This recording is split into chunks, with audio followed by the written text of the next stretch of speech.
Greetings, Mavericks and new viewers.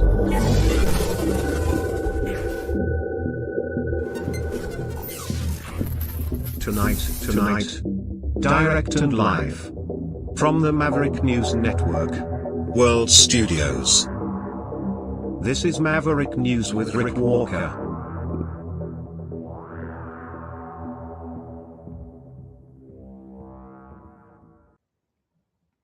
Hello, everyone. Welcome back to the Maverick News Channel. Hello, Maverick family.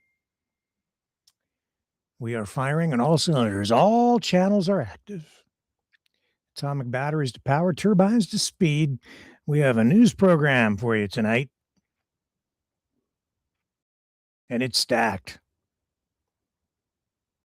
It's just a constant flow of information, news, new things happening.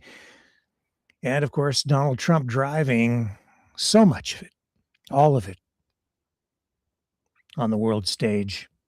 But tonight, I don't know about you, but I sense a shift. Something has dramatically changed, and Donald Trump is on the decline. I can feel it. What he did in Davos at the World Economic Forum didn't work. It fell flat. He doesn't have the momentum. He's on the decline. And Mark Carney, love him or hate him, spanked Donald Trump. Big time. Bigly. Mark Carney came away with respect from other world leaders. Donald Trump, he's just feared. Not because he's a tough guy, but because he has the American People's Army behind him. It's sad. Actually, it's quite pathetic. But the roller coaster ride is far from over. We're going to bring you reaction, new developments, and details into Trump's Greenland deal, the reaction to Carney's speech on the home front, and we're going to show you the clips and the news speech from Mark Carney today, which just reinforced what he said on the world stage yesterday. We'll start looking ahead to tomorrow and the years ahead on the other side of this.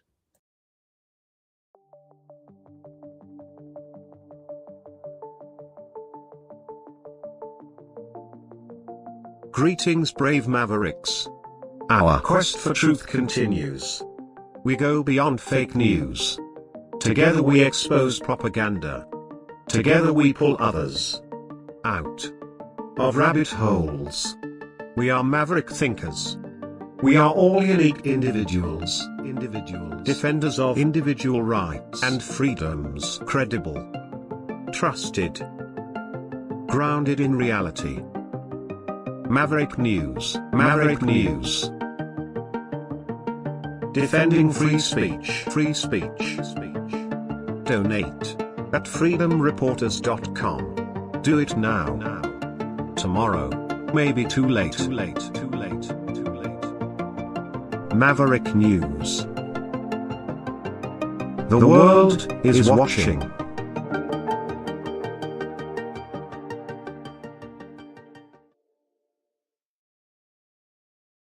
Okay, we're back.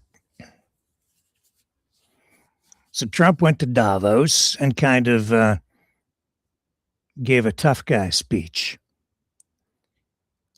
Laid it on the line. Said Canada lives because of the United States. No, Canada lives in fear that it may be stomped by Godzilla And so we tread very lightly and practice extreme diplomacy. But we don't live because of the United States. In fact, the truth is, Mr. Trump, Canada doesn't need the United States at all. Not really. At least we wouldn't if we were allowed to exist independently, entirely. But we are right next door and we're attached.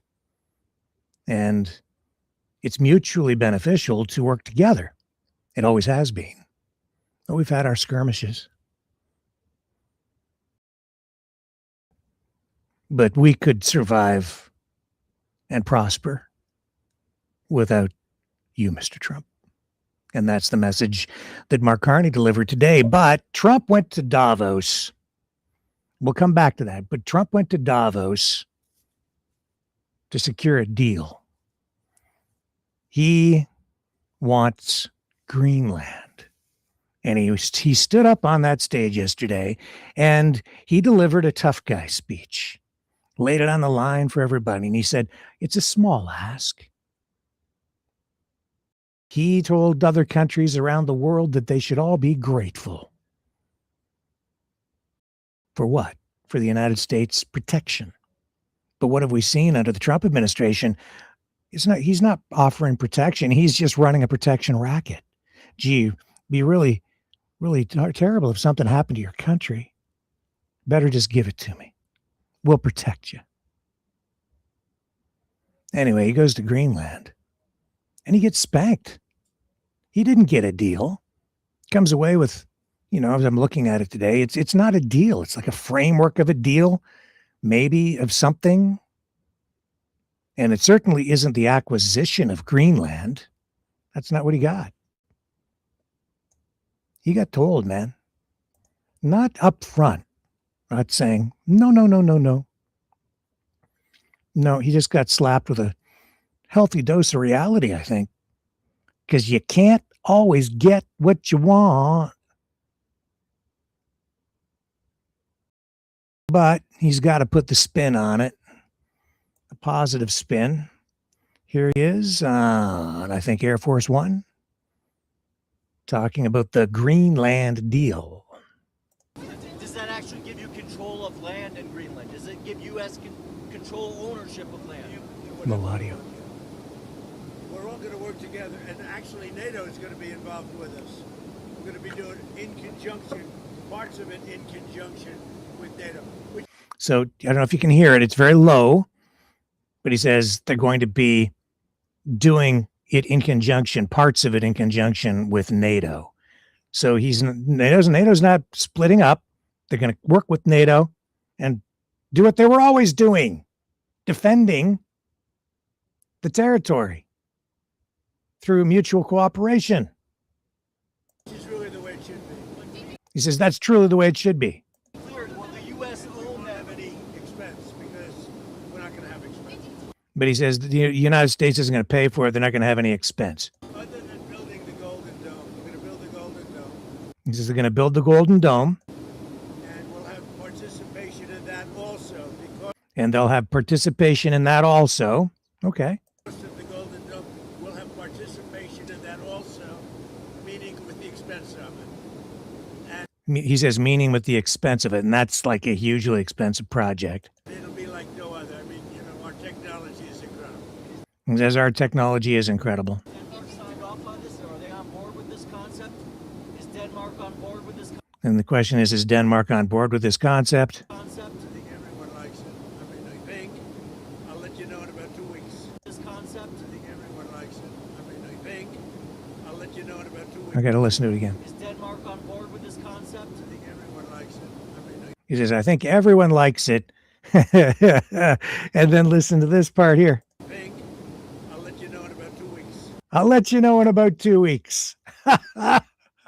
That's his go-to exit line, always. I'll let you know in 2 weeks. It's always 2 weeks for this, 2 weeks for that. I'll let you know in 2 weeks. He got spanked. No, Donald, you can't have Greenland, but we'll work with you to provide security in the Arctic. Oh, and I know that the deal also has some sort of framework where it will allow access to critical minerals in Greenland, which is really one of the big things, one of the main things I think that Trump was really trying to acquire, which is, if you dig down into it, excuse the pun, but that's what it is everywhere. Access to the wealth of the nation, access to Canada's oil, Venezuela's oil, the critical minerals in Canada, everything that Canada has, the riches that belong to the people, also of Greenland. Mark Carney yesterday, he spanked him good. You can listen to the conservative spin masters if you want to. And that's fine. They can wax poetic about how Carney is putting Canada in peril, but he didn't.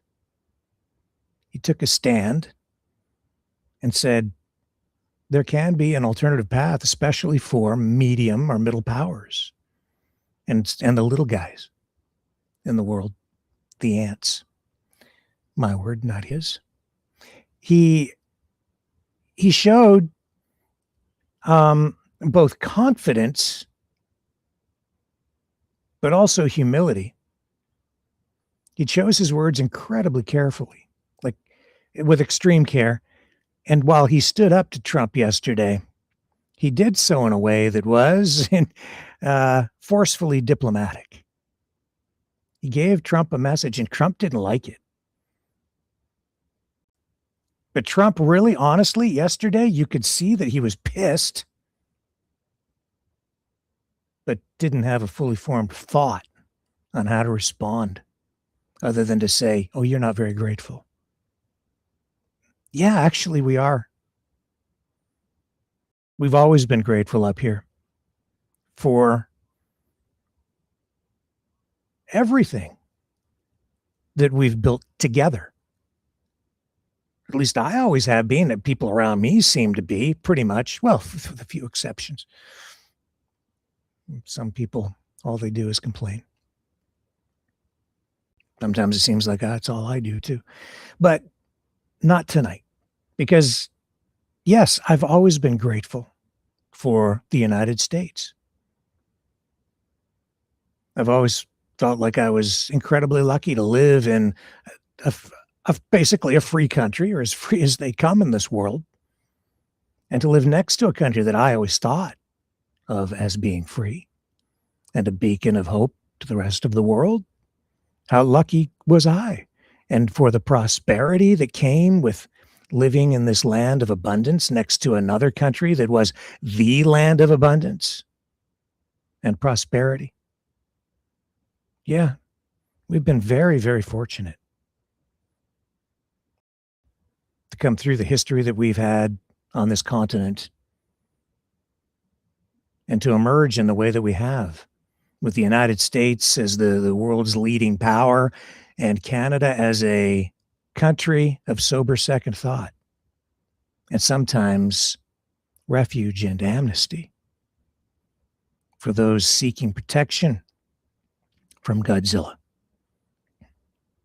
People escaping the wrath of the state during times like the Vietnam War era. The Canadian government saying, no, I don't think we're going to go all the way into Iraq with you. We'll just be there in a support role, but we're not going to participate fully because we just don't see it the way you do. But you're our friend and our ally, so we'll still stand beside you, but we're not going in there. Maybe you ought to think twice about that. Friend. So yeah, Donald, we've always been very, very grateful. How about you? Were you grateful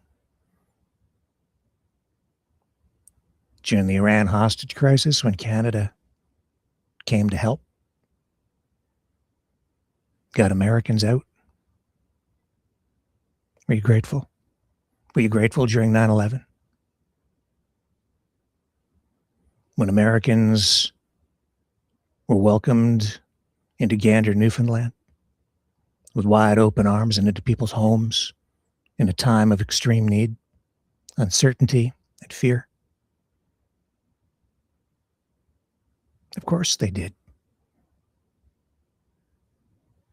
We were grateful.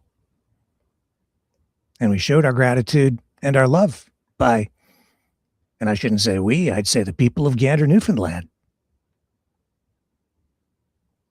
showed their gratitude and their friendship and their love. Don't squander that. Mark Carney today showing more confidence. And I don't care if the guy has an L on his lapel or if he's a conservative, which in many respects he is, or if he's a socialist or a capitalist or all of the above. This guy stood up for our country yesterday, guys. He did his job. Doesn't matter what your political stripe is. When you're the prime minister of the country, you stand up for your country. You defend it. And that's what he did. He defended Canada's honor yesterday, and he called out the shortcomings of the old world order, acknowledged that there's a new world order upon us, and like it or not, we're immersed in it because Donald Trump is thrusting it upon us.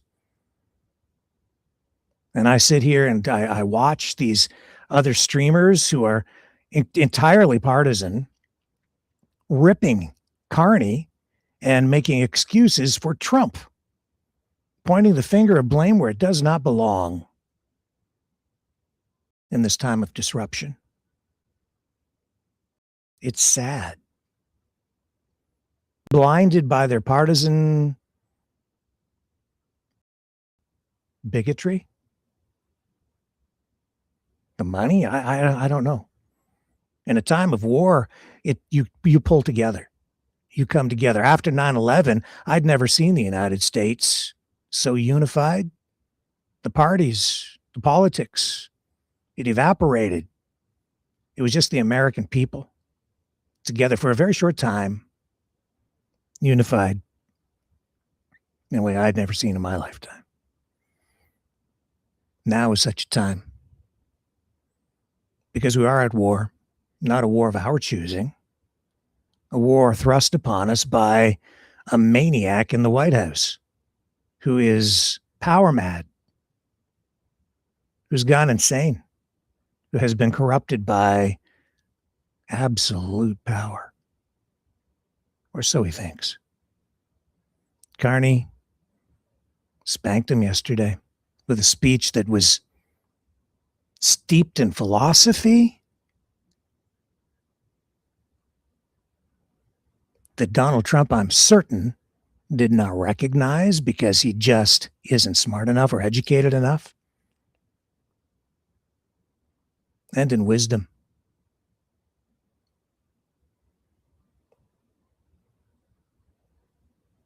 And so he comes home, and then today, Carney delivers an address to the nation before cabinet, and here it is. We're going to run it. I'm going to tell you.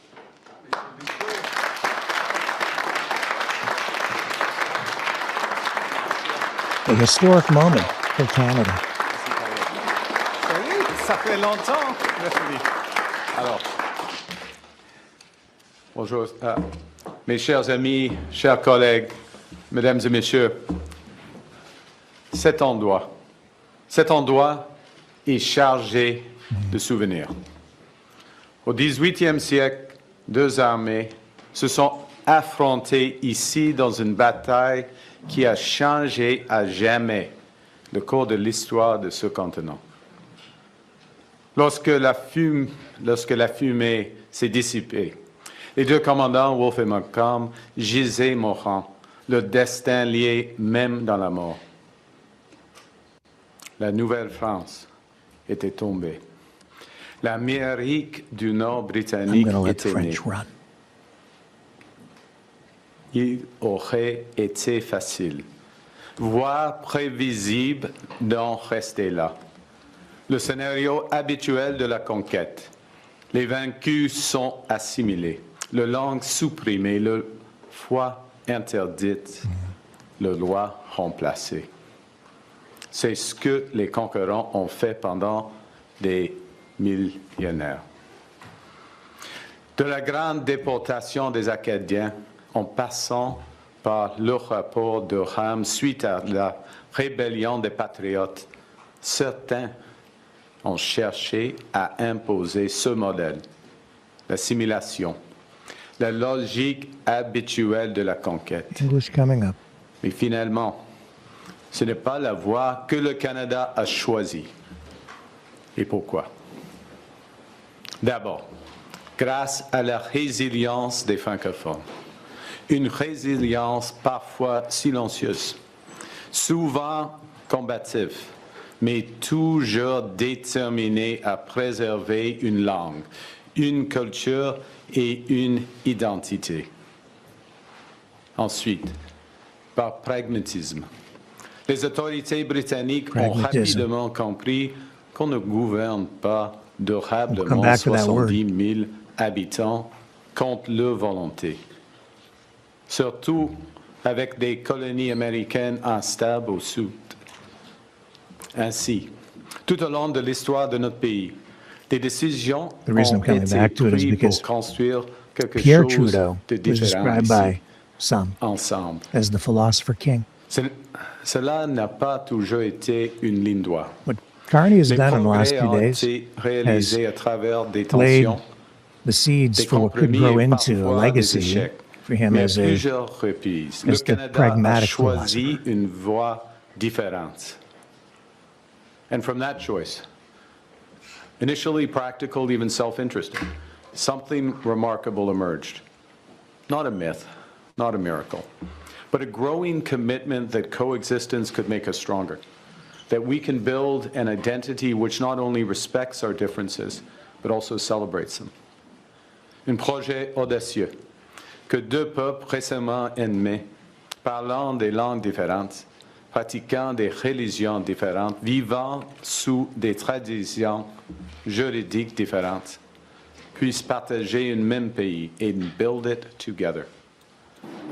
The Canadian philosopher Charles Taylor contends that people aren't blank slates, but that our identities, personal and national, are constituted through history.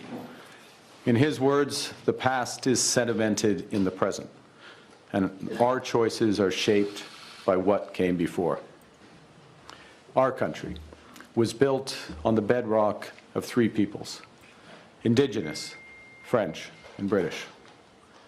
Long before the battle on these plains, long before the first French ships sailed up the St. Lawrence, Indigenous peoples were the original stewards of this land. They built nations, trading networks, and systems of governance that spanned the entire continent.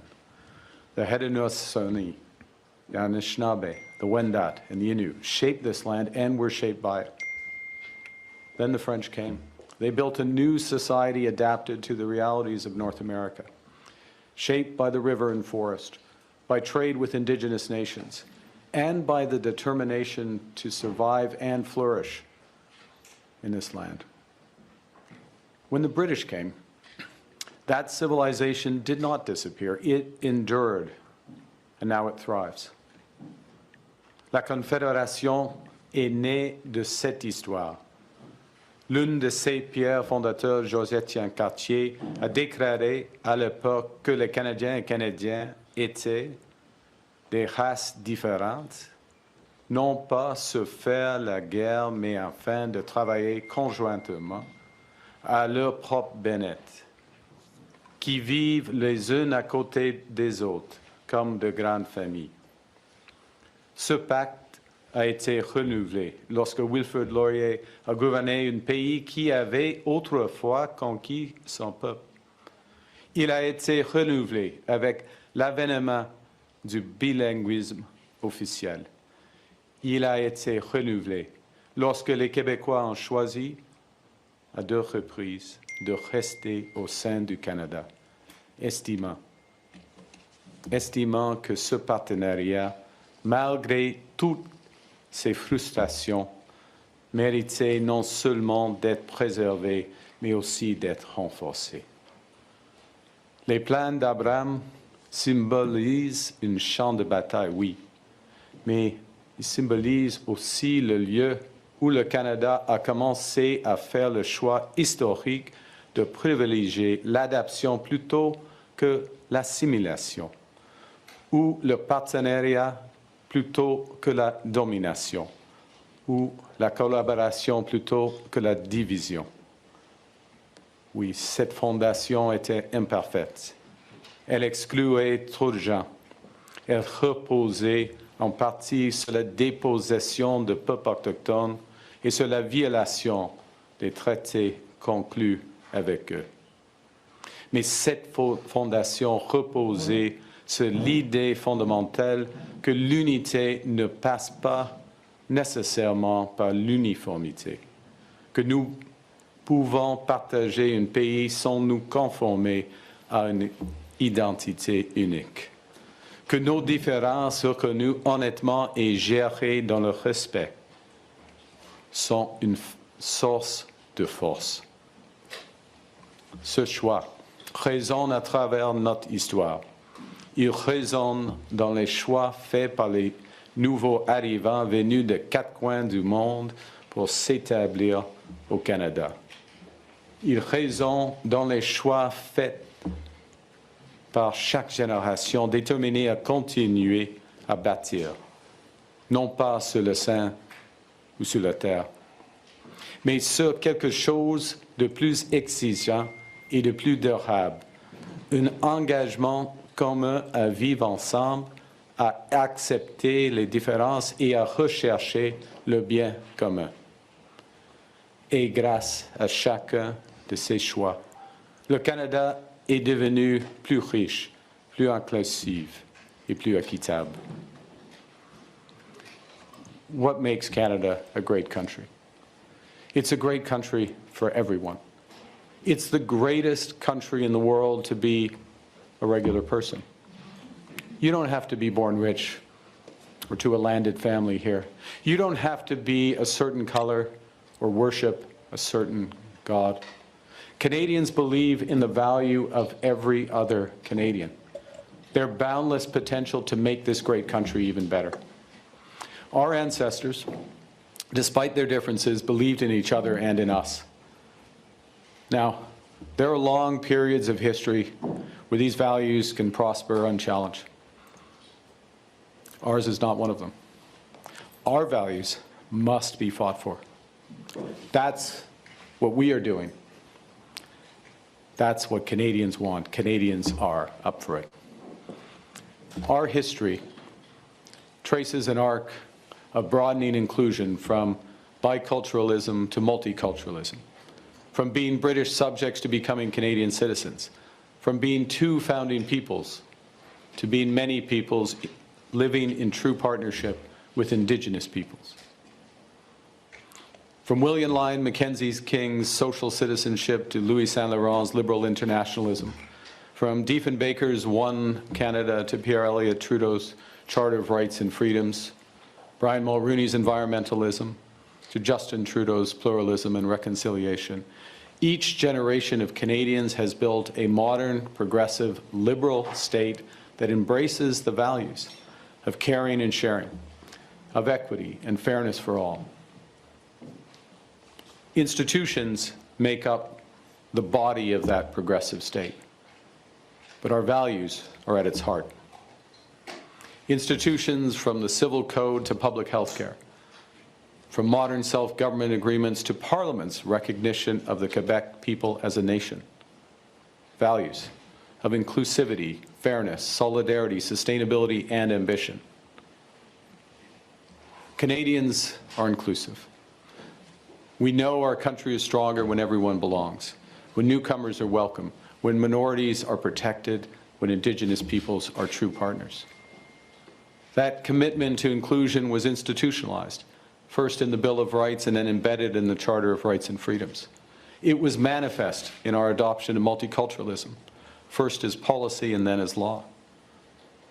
In the same spirit, the enshrinement into law of the United Nations Declaration on the Rights of Indigenous Peoples reflects our fundamental commitment to reconciliation and to respecting Indigenous peoples as equal partners in building our country together. And inclusion means going beyond the protection of rights to the commitment to creating a society in which everyone can flourish. That's why we introduced the Combating Hate Act, to preserve the freedom of people to practice their faith and culture without intimidation, harassment, or violence. Les Canadiens et Canadiennes veillent les unes sur les autres, surtout dans les moments difficiles. Et cet esprit de solidarité a inspiré les fondements de l'État-providence moderne au lendemain de la Grande Dépression, notamment l'assurance chômage, les allocations familiales et la sécurité de la vieillesse. De nouveaux piliers institutionnels de solidarité ont été ajoutés avec la création du régime de pension du Canada et de la loi canadienne sur la santé.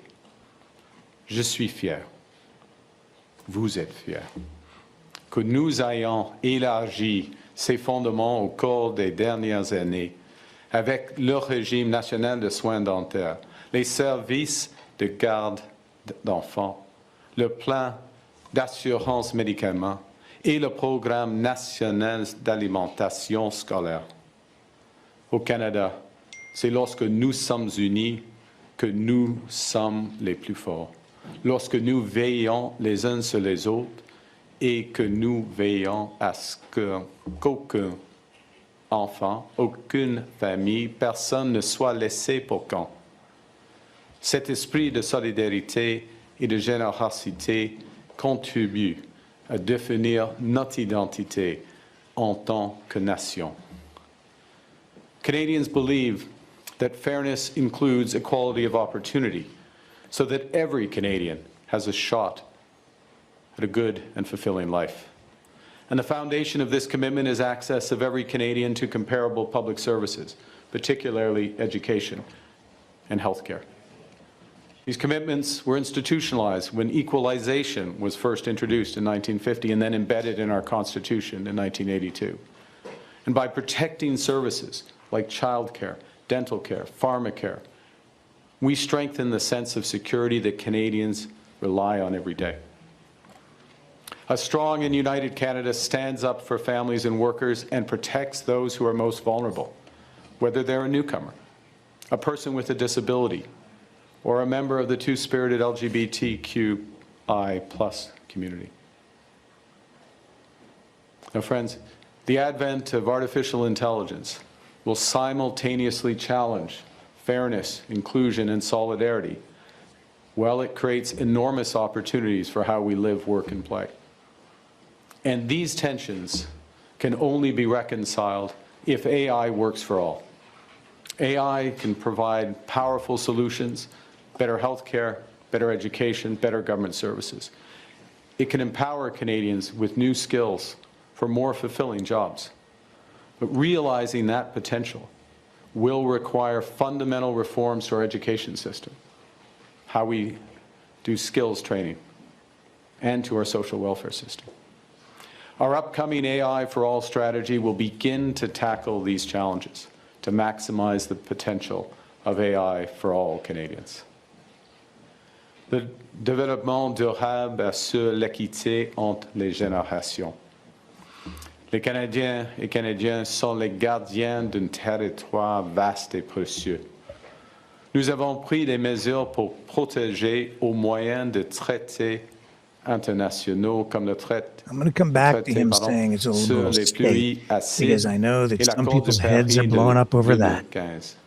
Ainsi que par nos progrès But you constants en need to matière de understand what conservation these words de notre mean. patrimoine naturel, conformément à nos engagements And not pris lors de la judge conférence de Montréal en through the 2022. lens of a cliche. au cours des prochains mois. Notre gouvernement mettra en œuvre de nouveaux plans ambitieux visant à accélérer le développement durable au pays, à réduire les facteurs liés à l'énergie des familles et entreprises et à protéger la richesse naturelle du Canada. Canada is ambitious. Canada is an ambitious nation of builders and explorers. We mapped this continent before the Americans had even left St. Louis. We built a transcontinental railway in 5 years, the St. Lawrence Seaway in 4. We created a healthcare system that became a model for the world. This government, Canada's new government, shares that ambition. We've already removed all federal barriers to interprovincial trade, and we're catalyzing hundreds of billions of dollars of investments in nation-building projects. We're doubling our defense spending by the end of this decade. And we're working to ensure that core Canadian capabilities, including in AI, in quantum, in cyber, and critical minerals, will maximize the economic benefit for Canadians of these new security imperatives. Now we need to execute fairly and fast. Les valeurs canadiennes telles que l'inclusion, la solidarité, l'équité, You la tell me durabilité what et he's l'ambition getting wrong ne there. sont pas des idéaux That's abstraits, pragmatism. mais des guides That's pratiques realism. qui font partie intégrante It's time to get de to work. notre identité.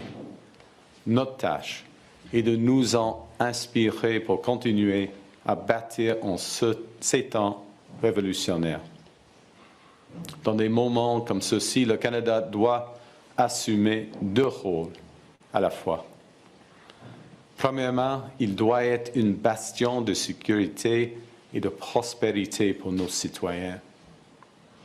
Nous devons défendre notre souveraineté, sécuriser nos frontières, protéger nos communautés et bâtir une économie qui offre des possibilités à tous les Canadiens et toutes les Canadiennes. That's why we're undertaking the strongest tightening of the criminal justice system in generations. It's why we're making the largest investment in defense in generations. It's why we're securing our borders through more CBSA agents and greater surveillance resources. And it's why we're building one Canadian economy and launching nation-building projects that will connect and transform our country. We will give ourselves far more than any foreign government can ever take from us. A core mission, while we're doing that, a core mission of our government is to lower costs for Canadians. That's why on day one we canceled the divisive consumer carbon tax. That's why we've cut income taxes for 22 million Canadians. It's why we've cut taxes for first-time homebuyers. It's why we reduced tolls on the Confederation Bridge and Atlantic Ferry fares. It's why we're launched, and we have launched, Build Canada Homes, to build affordable housing construction at a pace not seen since the end of the Second World War.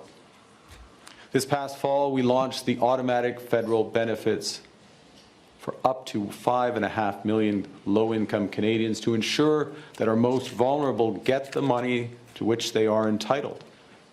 We also made the National School Food Program permanent so that kids have the nutrition they need at school. We've started, as we mean to go on, with a relentless focus on improving affordability to help Canadians get ahead. I said we had to do 2 things. The first is to be a bastion. The second is to be a beacon, an example to a world that's at sea. In a time of rising populism and ethnic nationalism, Canada can show how diversity is a strength, not a weakness. In a time of democratic decline, we can show how rights can be protected and equal freedoms endure. And in a time of rising walls and thickening borders, we can demonstrate how a country can be both open and secure, welcoming and strong, principled and powerful. There are literally billions of people who aspire to what we have built: a pluralistic society that works, a public square that's loud, diverse, and free, an economy that delivers broadly shared prosperity, a democracy that chooses to protect the most vulnerable against the powerful. Now, Canada can't solve all the world's problems, but we can show that another way is possible, that the arc of history isn't destined to be warped towards authoritarianism and exclusion. It can still bend towards progress and justice. There you go.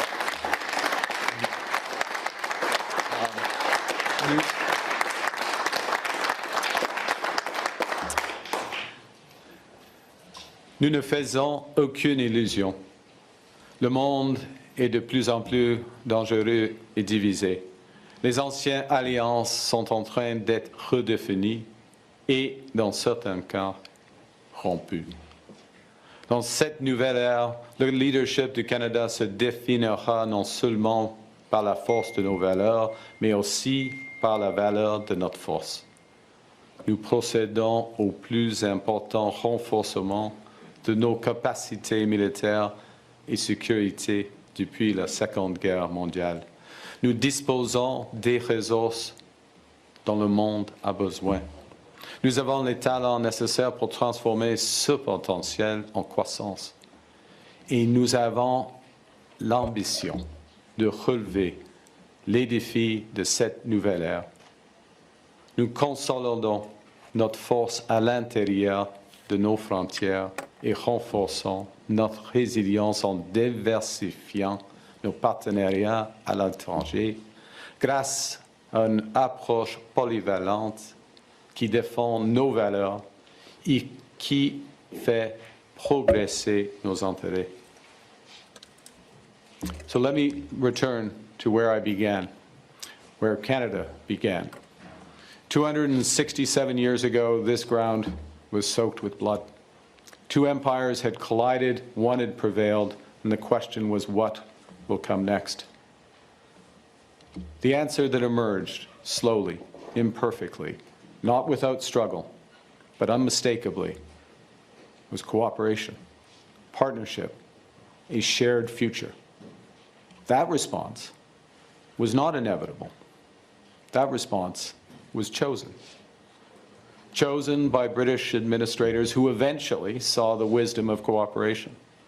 Chosen by French Canadians who eventually committed to build within the new reality. Chosen by the founders of Confederation who believed that two peoples could become partners in one country. And chosen by every subsequent generation who built on that foundation. Les traces de notre passé sont ancrées dans notre présent, dans nos deux langues officielles,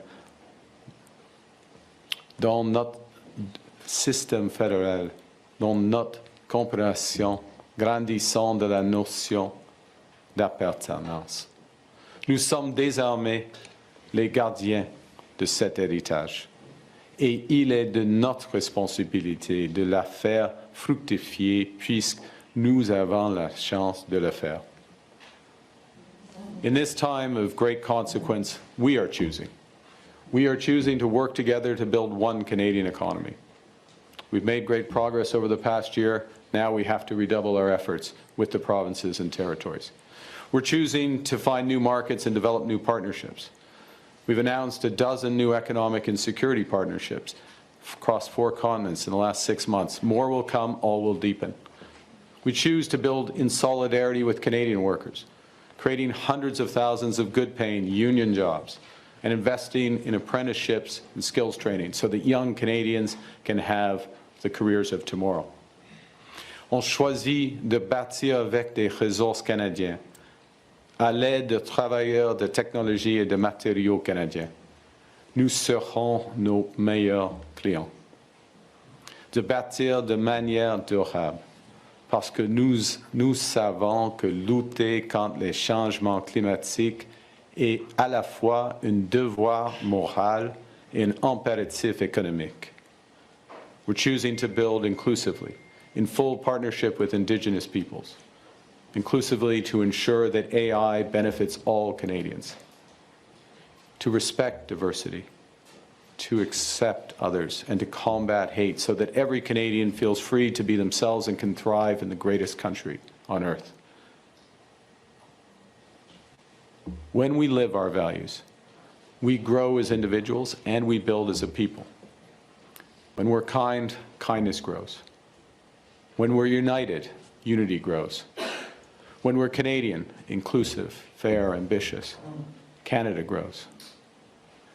Canada and the United States have built a remarkable partnership in the economy, in security, and in rich cultural exchange. But Canada doesn't live because of the United States. Canada thrives because we are Canadian.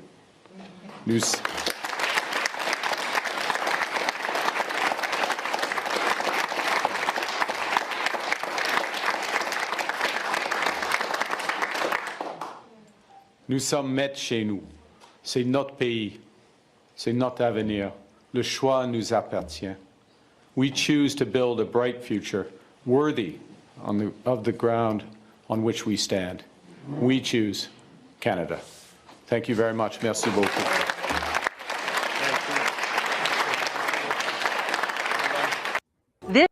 Okay.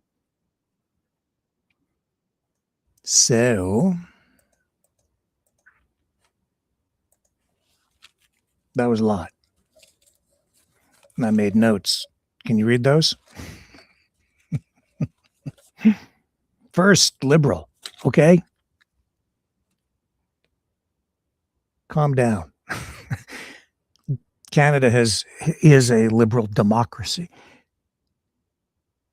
I'm a classical liberal. You probably are too. You maybe just don't know it. When the word liberal in this sense means a liberal democracy, it means freedom, it means democracy, it means freedom of speech, it means all of those things.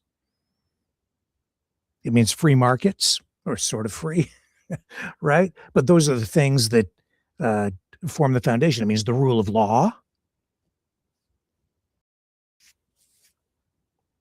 It means justice. That's what Western society as a whole has always been, especially after World War II, but even before.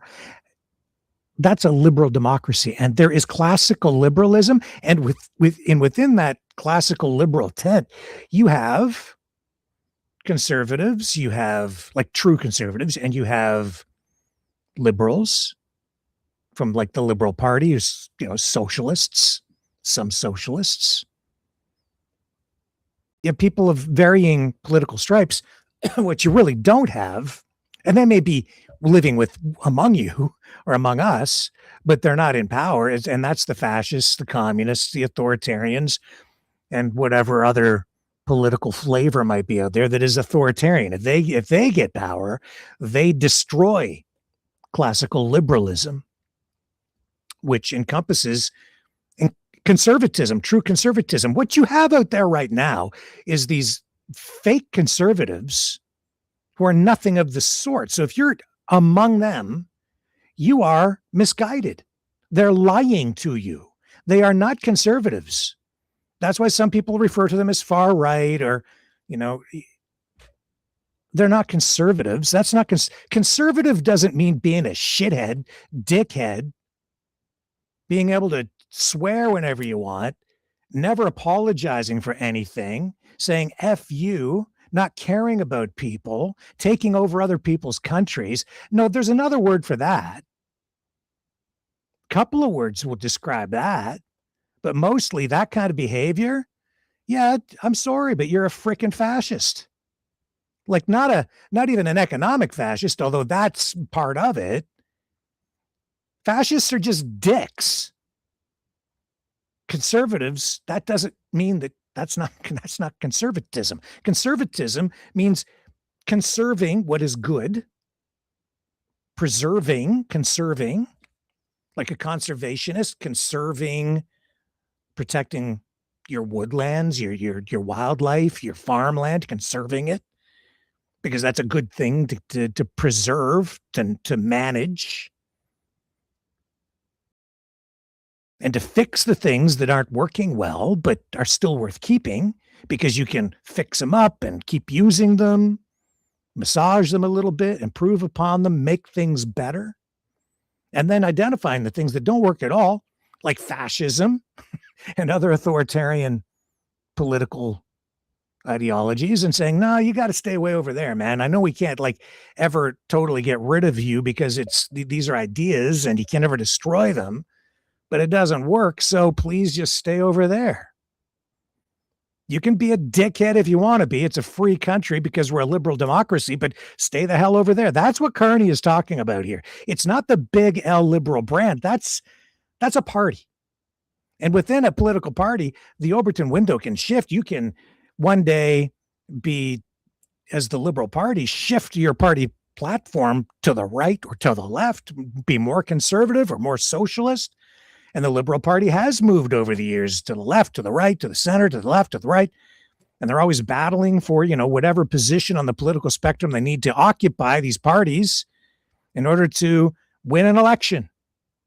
The conservatives do it too. In one decade, they're further to the left, and in another decade, further to the right. And they're all basically in a liberal democracy, as classical liberals, they're occupying the broad center. Little center right, a little center left. That's the word liberal. What people are really upset about, what they don't understand, and this is where the culture war is being, the battle lines in the culture war have been drawn, is progressivism, which is an extension of liberalism because it comes from the expression of freedom, allowing people to kind of do your own thing. I'd say it's even the product of, the hippie era.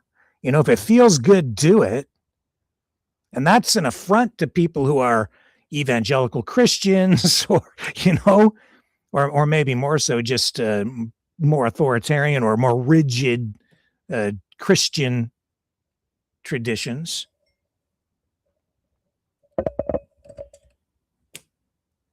People don't understand what these words mean, but this is what you're really upset about. This is your drag queen story time stuff. That's progressivism. It goes a little too far because then they start to push it into the realm of mandatory education, re-education. You must think like we do. That's authoritarianism too. That's extremism as well. And that's why people are upset. But if you let these other people screw with your definitions and play word games with us and redefine what liberal means, they're doing that because they really want to undermine the very thing that you're fighting for, have been fighting for, if you're anything like me at all, over the past especially 5 years, which is freedom. Because they don't believe in it at all. There's so much I can say about this. And it's been on full display right here on this channel with our experiment into free speech. It's on display right now on our Twitch channel. And one of our Mavericks messaged me overnight just talking about that very thing, saying that, they've had some trouble from time to time in the Twitch channel and they don't really want to be there. They want to be over in the other chat, but they can't figure out how to get in there. You need an email address. You need to set up a Rumble account. And come on over. I'm sure that everybody in the chat there would love to have you, okay? Because you're not a troublemaker. You're not a shithead. But that's all they do over on the Twitch channel. If they don't know, pretty much. There's some new people going in there, I've noticed, because the channel's growing. And so we're getting some fresh minds in there and some better attitudes, but basically that's the channel that people go to if they want to be a complete prick and they think that's conservatism or something. Well, I don't even look at you anymore. You're a waste of my time, except that you've just proven my frickin' point. And so sometimes I just point to you and say, there's the lesson to be learned. These are the fake conservatives who are just dickheads. And I don't care about you. Stay, go, do whatever the hell you want. You want your free speech? You've got it over there. Well, that's what's going on out there as well. And you're being manipulated by a bunch of influencers who are part of a network that's part of a big political campaign, frankly, to just destroy everything because they're all acting like dicks. The conservative influencers? No, they're not. They're all so freaking young, and a lot of them so goddamn stupid or corrupted that they don't get it. So they just tear the shit out of everything all the time. You've lost me, man. Some of these people I used to watch. Some of the stuff that they used to say, I was kind of like, yeah, that's kind of right. They've gone too far over on that side. And and I would even say, yeah, you're absolutely right. No wonder people are so pissed off. But now Trump's in there. And you notice Carney never said Trump's name once. That's because we don't need you. What we really need is for you to leave us alone so we can build. Because the orange orangutan is just destroying everything. That's what he's doing. Well, he pretends to build. He's not building anything. He's contracting. He's destroying relationships. There's nothing positive about anything that guy is doing right now. And frankly, I want nothing to do with it. I don't want to be the 51st state. I don't want anything to do with that guy. He's out of control. And he's the world's #1 frickin' dick. And he's made it okay for people to just behave like that. Especially men. You got to stop.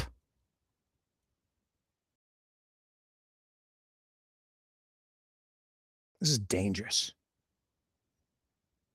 And I'm seeing in the chat, Canada supposed to arm up. Okay, we are actually. Because, yeah, we need to be able to defend our sovereign territory. But you know what we shouldn't do is we absolutely should not arm up so that we can stand up to the mighty U.S. military. If it comes to that, I think you'll find Canadians take a very unique and different approach. I mean, I can't say what the military's plan is, but I know we have one because we talked about that the other night. That's how serious this is. And Canada's not the only one coming up with a plan. And I also see Lori in the chat there, and she's saying that every country now has to be responsible for their own defense. Bullshit. Yeah. You know who needs to be responsible for their own defense now? The United States. They're alone. Do you think that if Russia were to invade the United States right now, I mean, maybe other countries might come to your aid? Maybe. And you would need us.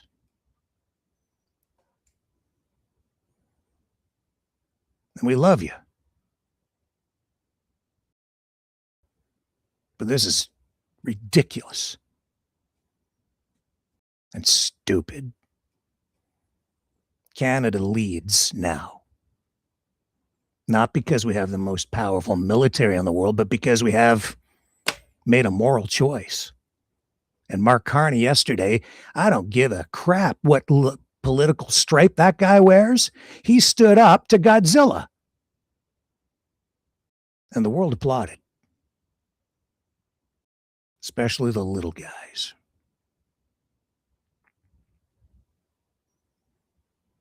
What about you? And is Canada really alone? Nope. Are we responsible for our own defense? Nope. That's what Carney was talking about yesterday.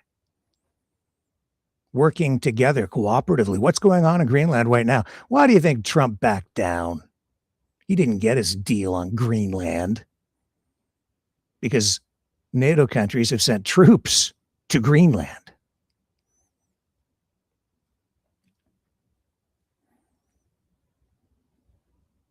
Remember a while back, it was that French submarine, nuclear sub, parked in the Halifax harbor?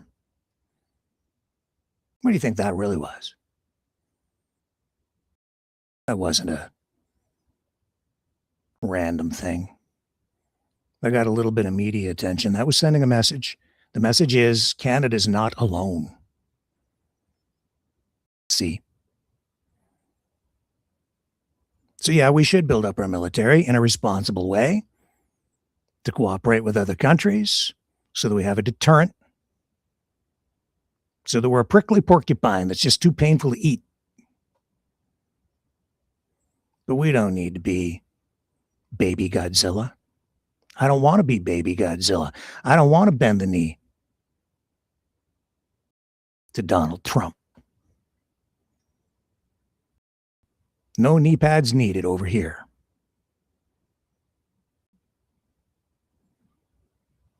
Didn't intend to do this, but it seems every time we get on here and we start talking about this stuff, it just flows because it needs to be said. How dare you, Donald Trump, and the rest of you who blindly follow this? 20% of people in the United States today, just was sent to me before airtime, showing me this poll. 20% of American people support the idea of taking over Greenland. That means 80% are against it, so bravo to you. But there should be 100% people against it, because that's not what the United States is supposed to be about. But I guess out there's 15 to 20% of dickheads out there who don't know any better because they don't know the difference, not between left and right, but between right and wrong. And it's just wrong to go out and steal shit.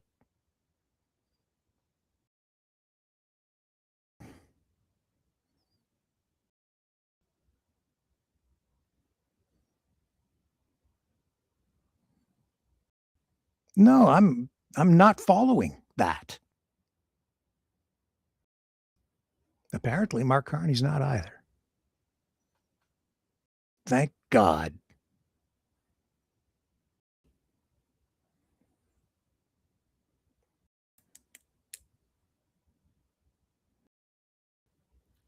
No, but he's a liberal. Shut up. You're an OG. Shut up. Do you know how stupid you sound when you start just spewing that shit?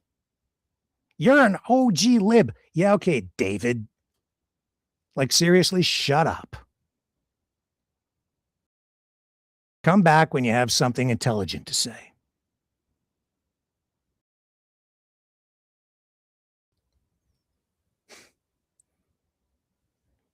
It's pathetic. You have TDS. That's not an argument. That's just a knee-jerk reaction when you have nothing intelligent to say. It makes you sound like a freaking idiot. You say it. Go ahead. You say it. Do you know how stupid you sound?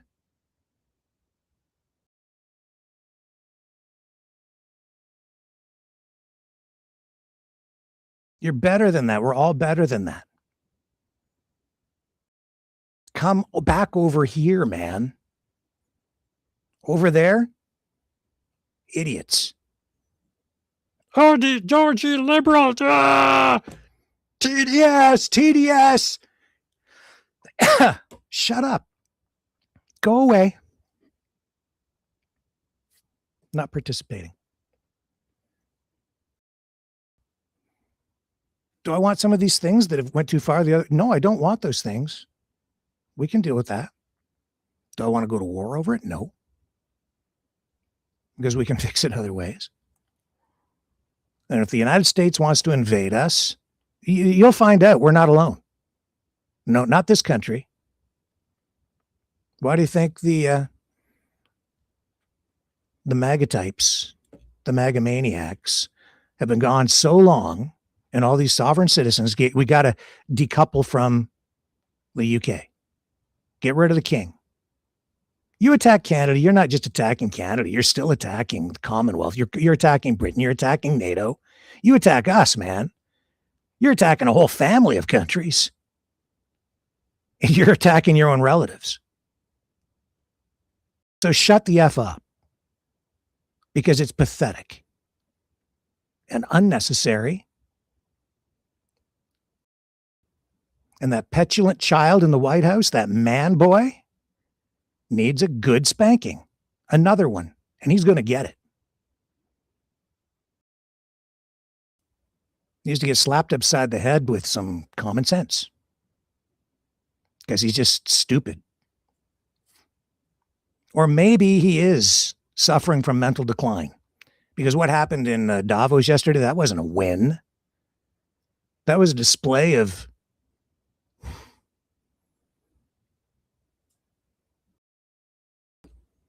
destruction and maybe mental illness.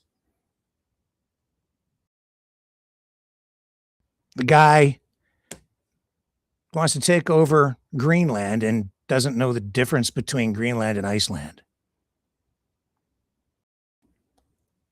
And people take him seriously because he's got a freaking suitcase that walks around with him and with a red button on it, and he can push it and blow people up. And he does. He says he's the president of peace, and he blows boats up in the middle of the ocean, and he steals oil.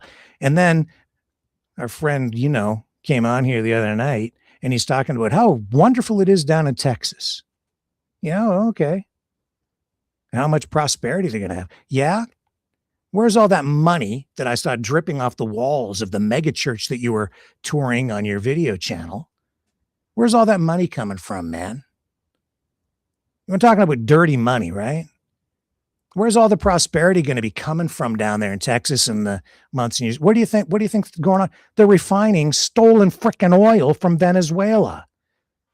I guess that would help inject a little wealth into the state when the refineries have very low-cost oil.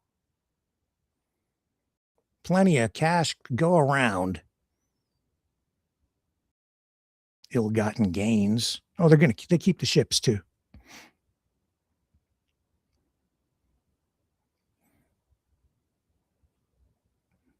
I know it's not right. It's definitely wrong. Not so sure about left, except that Donald Trump is absolutely a socialist. An international or national. So I don't know what it is, like a hemispheric social fascist, communo-fascist. It defies law. It defines description. I'll tell you what he's not. He's not a liberal. And he sure as hell isn't a conservative.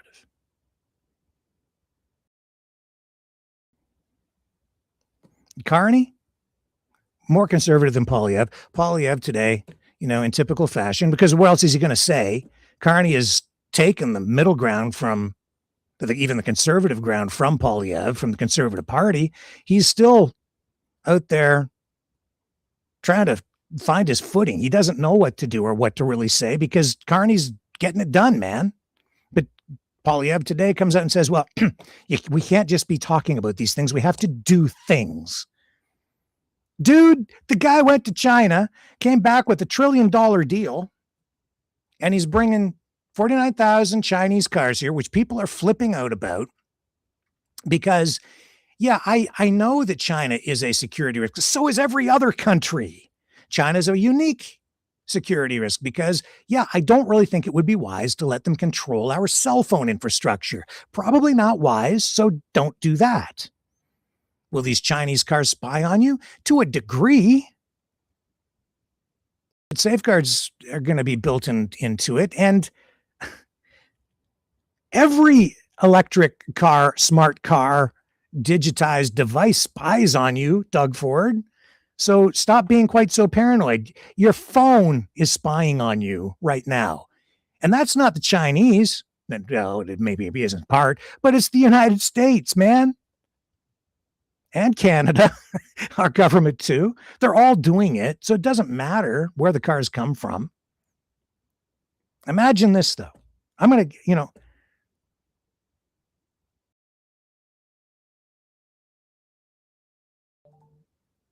These cars are coming from China. Okay. Auto industry. Oh, it's terrible. I know. It's very disruptive. But Mark Carney's a pragmatist. As I said, Pierre Trudeau is known as the philosopher king by some. Gwynne Dyer, I think, was the guy who wrote the book. I read that book when I was a teenager. Anyway, Mark Carney, in the last 2 days, has planted the seeds that may grow into a legacy of him being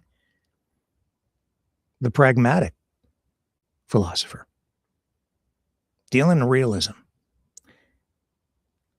The reality is we don't have a choice. It's China or nothing, okay? Except the EU. We're dealing with the EU as well. We're going to deal with the whole world, except the United States. That's not our choice. Donald Trump doesn't want us to have auto factories here, and he's going to bring them back to the United States. He's doing that because he's really finding a way to deny access to their market for the cars that are produced here. So what the hell are we supposed to do? Well, we have a choice.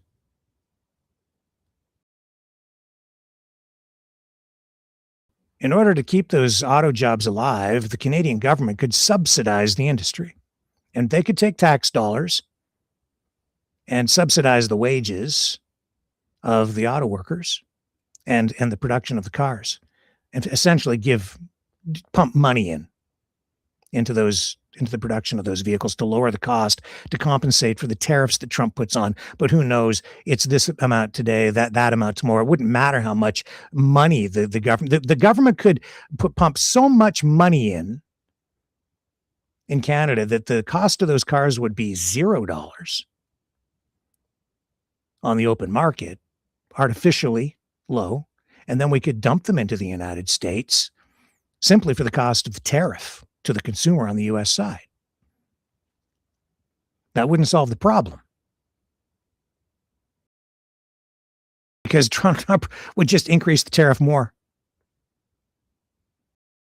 He'd just keep increasing the tariffs so that they are still too expensive for American consumers to purchase, because he only wants Americans to purchase cars produced in the United States.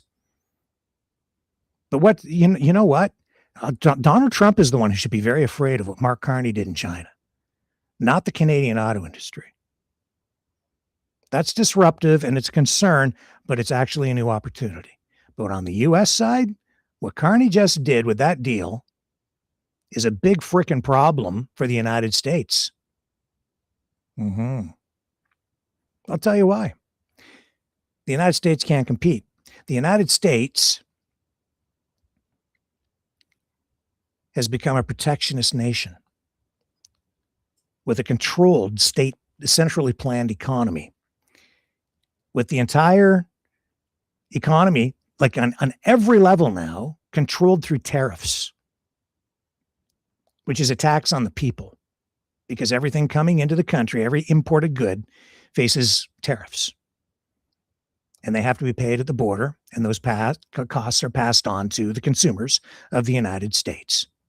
And even if you produce those cars in the United States, everything that's imported, everything that's coming into the country, higher in price because of the tariffs.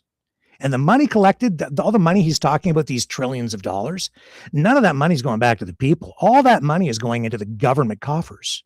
So it's money to Donald Trump and the government, not to the people. That's not spreading or sharing the wealth. That's not income redistribution for equity or equality or fairness. There's just none of that going on.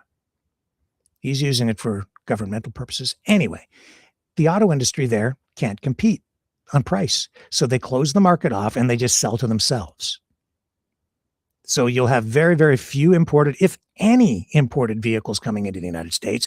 Everything will be sold within the U.S. It becomes a closed market, a closed loop. What did Canada do? We said, okay, well, you don't want any cars that are going to be produced at these Ford, GM, Stellantis, Honda plants up here in Canada. So what choice do we have? If you're going to do that, then fine, take your factories. And see, Canada is a smaller market, much smaller market. So we don't have the economies of scale here to produce a variety of vehicles for ourselves. So we have to trade with other countries for a high-priced consumer good like automobiles if you want selection. We could probably produce one or two or maybe three different models of cars here for our own people, but you'd have to restrict the market. And anyway, to have a robust and properly functioning auto industry sector within Canada, you need to trade with other nations. either the United States or somebody else. If not the United States, then we'll go to China. And we have now still a huge advantage over the U.S. because of what Carney has done. Because those cars are coming here dirt cheap. And consumers will benefit. You'll be able to buy Chinese-made vehicles for a fraction of what North American-built cars and trucks are sold for. You'll be able to buy something from BYD for probably half, maybe 70% less. Yeah. That's what the tariffs were for. It was to protect the country and protect those auto jobs by protecting inefficiency. Now, imagine walking into a dealership, being able to buy a car of comparable quality for 70% less. Now, suddenly, you don't need that $150,000 a year job to afford that $150,000 Ford F-150.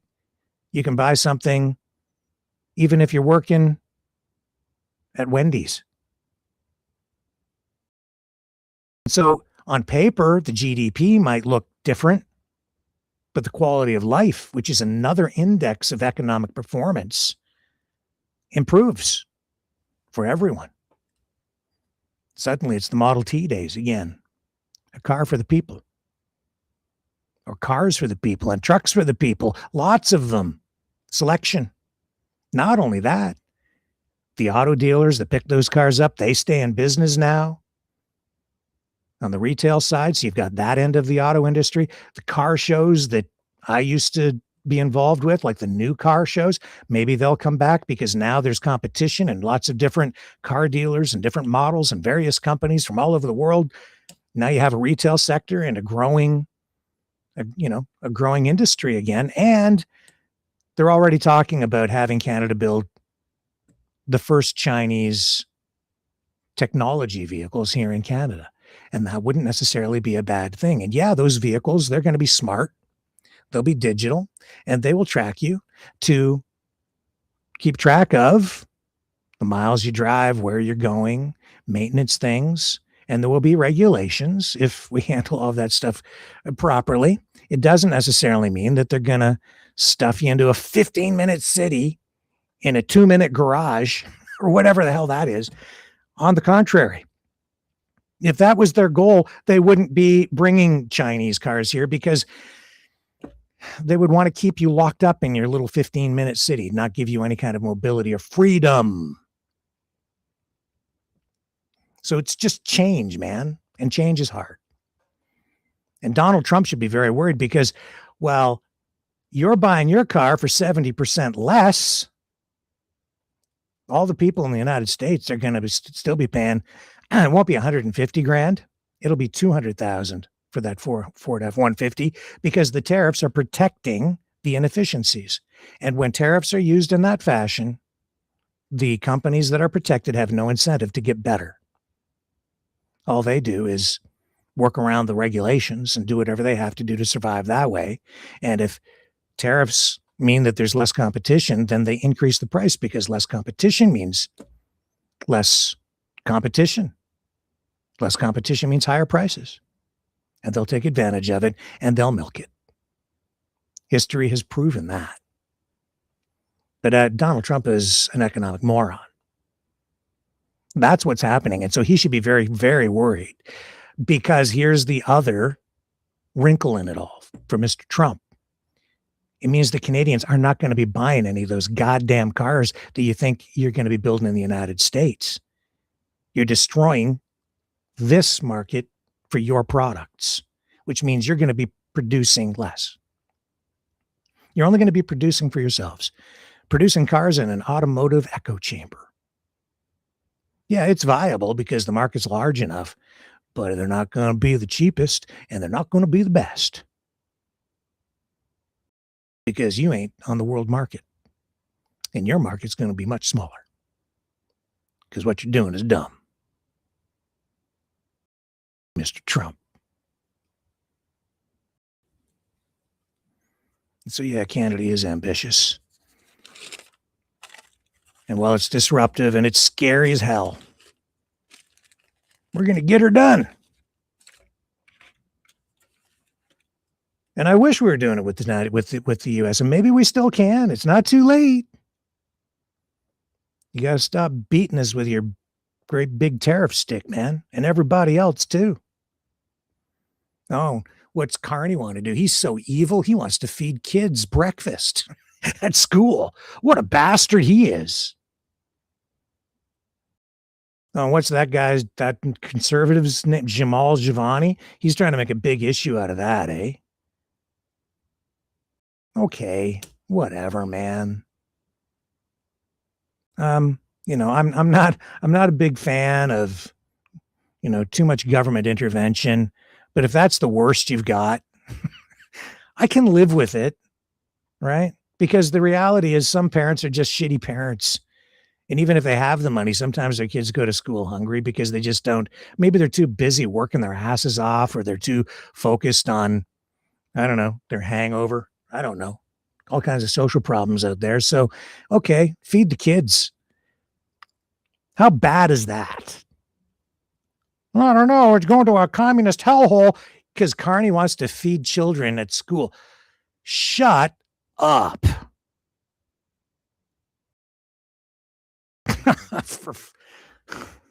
Like, seriously, I've just had it up to like here.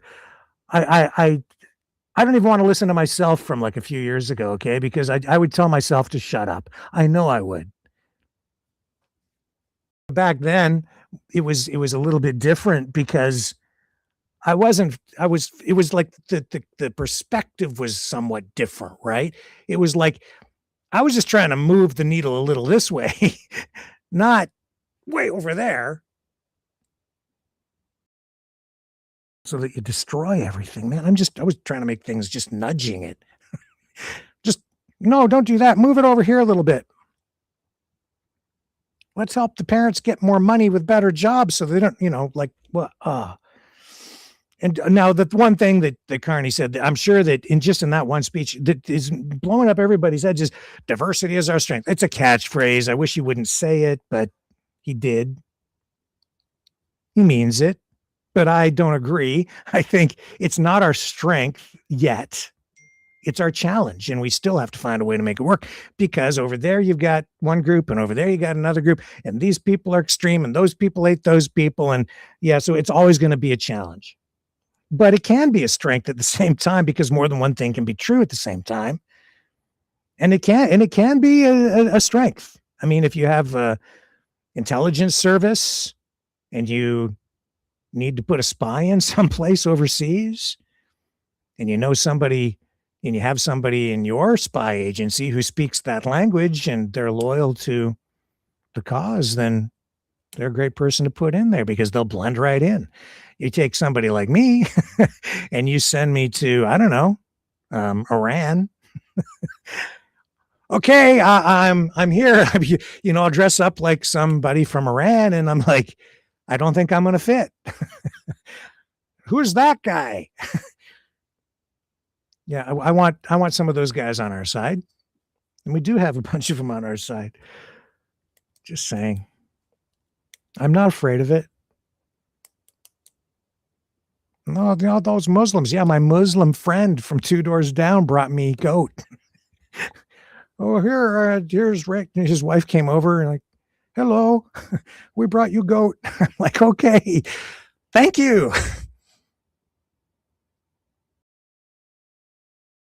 That's terrible. Deport them. No, I don't want to. I'm not going to do that. Oh, Rick, you're really such a shelter. Do I? Not really. No. We got problems. We'll work them out, man. Just Donald Trump, stay the hell over there. It's an experiment, still ongoing. It's a challenge. But we're all in. There's no turning back, man.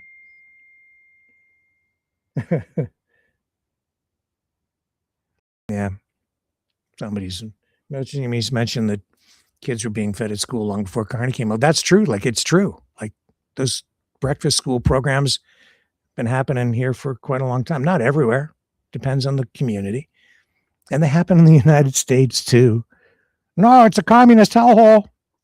You fed your kids breakfast. Communist. I'm sorry for the Cheerios. Lynch them. Shut up. It's Cheerios. Okay. It's Cheerios, man. Chill. It's not the end of civilization yet.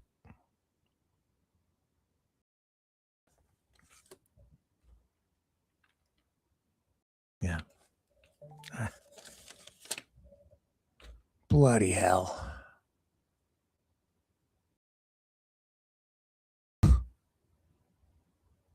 Did I really just talk that long? Yeah.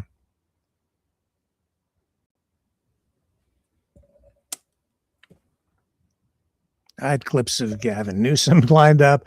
I had Howard Lutnick lined up. Well, remember what I was saying? Some people think conservatism is being a dick. This guy takes the cake. Like, really. Second, maybe only to Donald Trump. I don't know. Maybe Pete Hegseth too when he's doing push-ups. I'll play this. This is him talking about Canada and Mark Carney. US-EU trade deal probably put on hold. Yeah, because you had to back down. So he's not going to put the tariffs on the EU over Greenland. And Canada is just thinking in this arrogant kind of thought. Well, but just to build up. Yeah, they want to feed kids Cheerios. They're so arrogant. Shut up.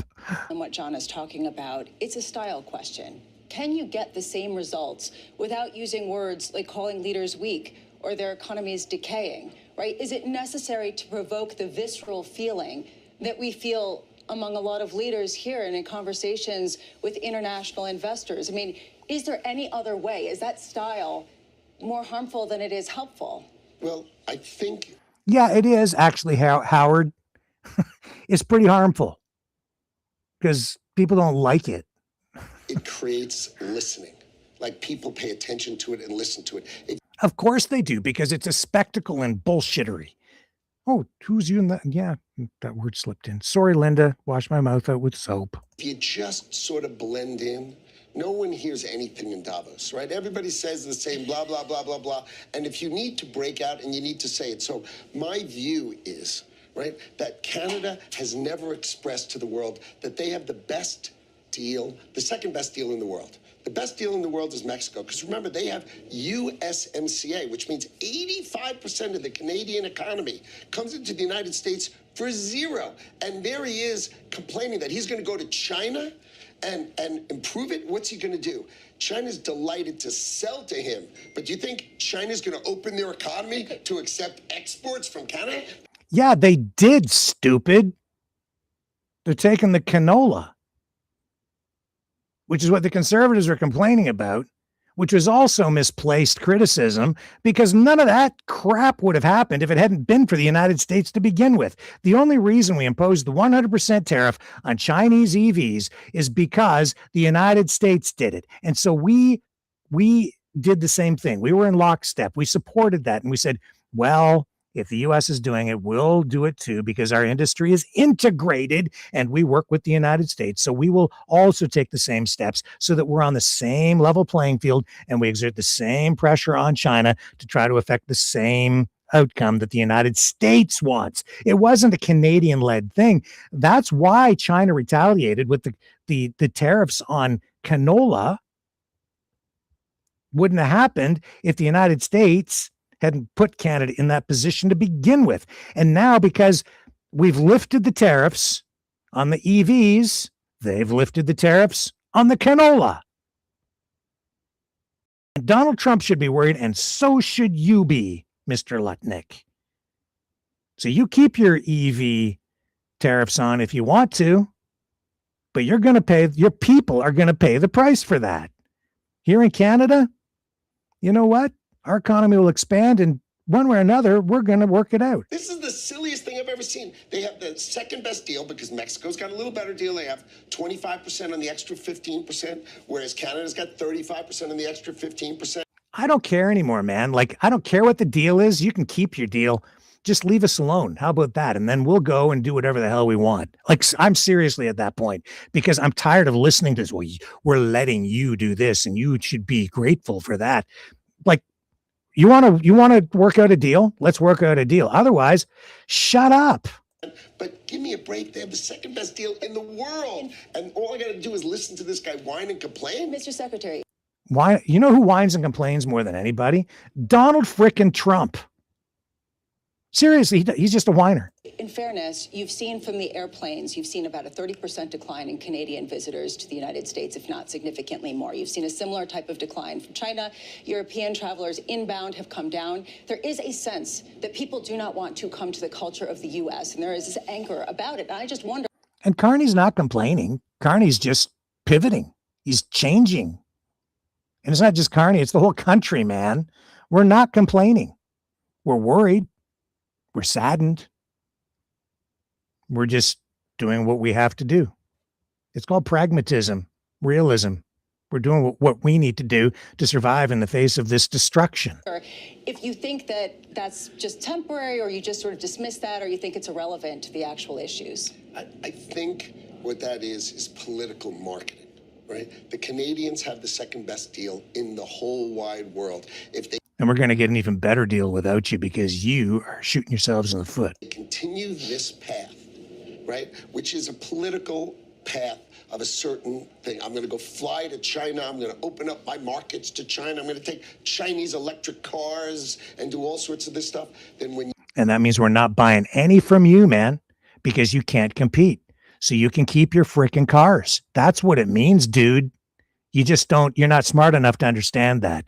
You just killed the Canadian market for all the US produced automobiles. Nobody's going to be buying Chevys anymore, man. And if you had half a freaking brain and could open your eyes when you're over in Davos and when you're traveling around the world, even just go to, I don't know, go take a drive down in, well, I was just in Costa Rica. You know how many Chevys I saw down there? Almost none.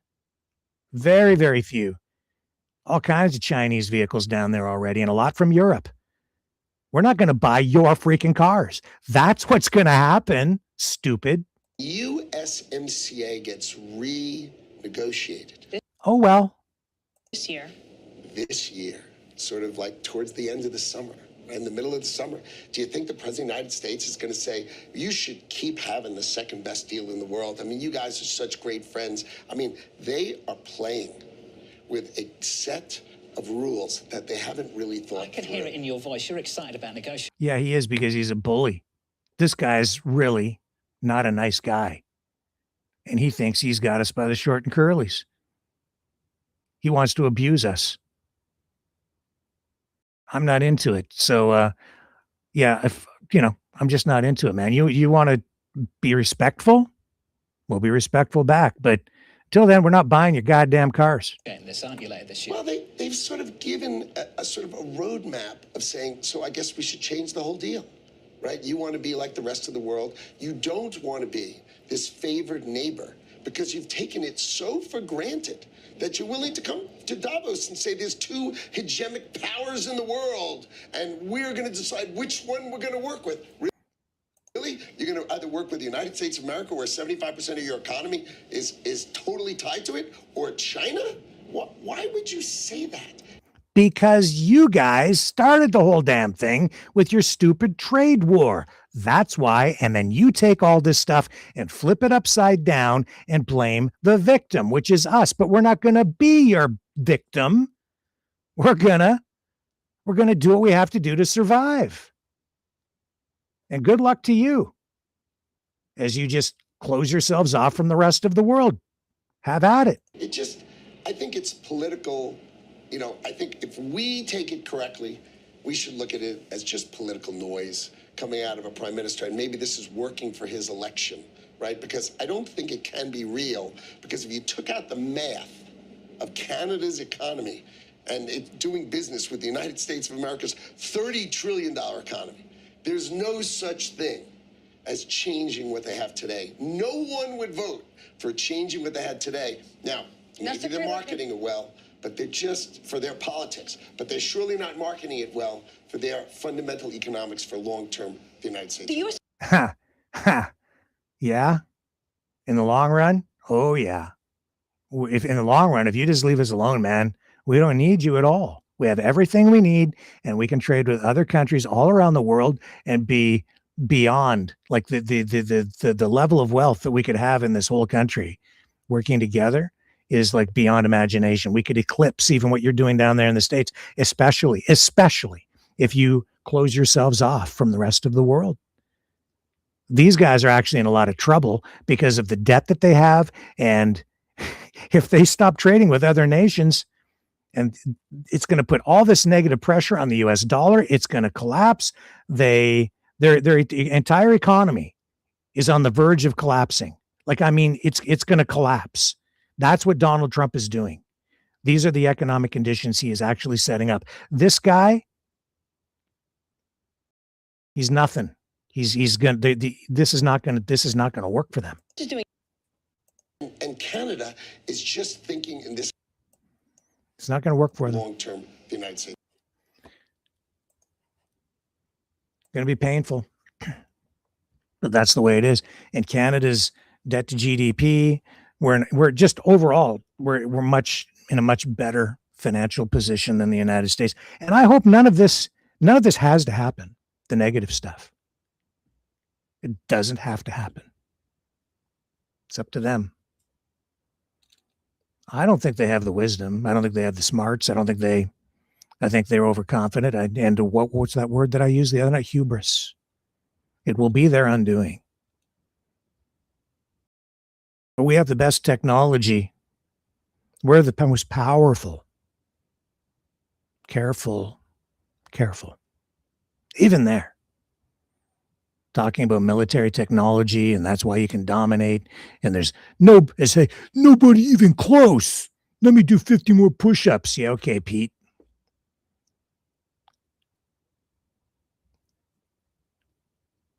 Go buy a computer. How long before it's obsolete? A day? A month? New cell phones come out. New technology being developed all the time. We have stealth technology. We bombed the crap out of Iran. We flew in there, and nobody even saw us coming because we got stealthy technology, and we zapped that thing with an electronic whatchamacallit, and then that thing over there, their weapons didn't work. We neutralized the whole thing, and it wasn't even close. Okay, today. Then we flew down to Venezuela and swooped in with our stealthy chopper toppers, and then we had these Randy Macho Man Savage guys jump out and run in there and snag that Maduro dude. And then we used to work with him, but not anymore, and so we brought him back, and we made up all these new rules in a U.S. court and we don't give a shit what they think down there. So we just brought that guy back. No one even saw us coming because we got the technology. Oh, good for you. Today.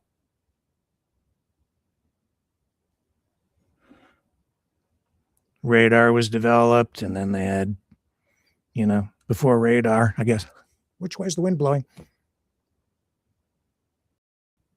But, and then they, supersonic flight, and just everything. I mean, just technology begets technology. You have stealth fighters, stealth bombers. Well, be careful.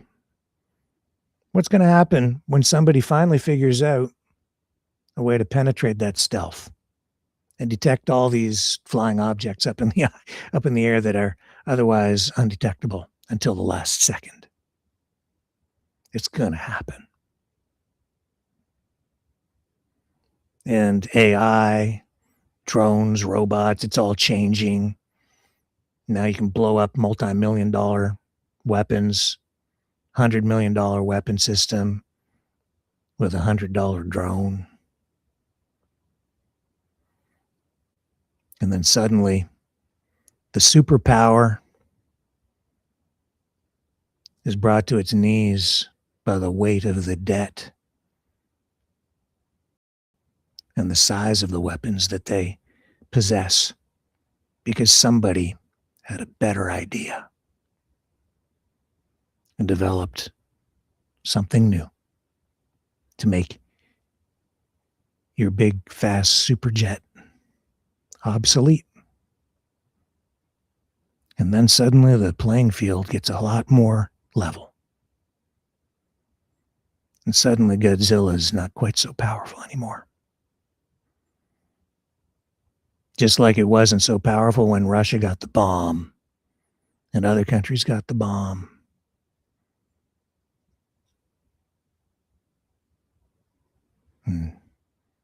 More countries wanting the bomb. And this approach to reshaping the geopolitical landscape and reality globally by carving it up into spheres of dominance, it's just so dangerous. Because not everybody wants to be swallowed up whole. These smaller countries, these ants, they're going to fight to survive. That's what we're doing here in Canada. Question is, like, will the United States let us trade with China? How far will Trump go? Oh, he stood up in Davos and said, oh, don't you worry. I won't use force to take Greenland. But when you listen to him, it doesn't really sound convincing.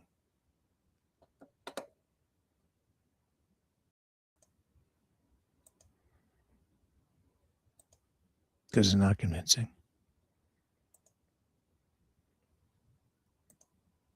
It's scary.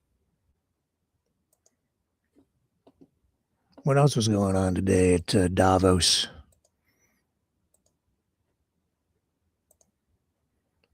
Yeah, Gavin Newsom was there. He had a few things to say.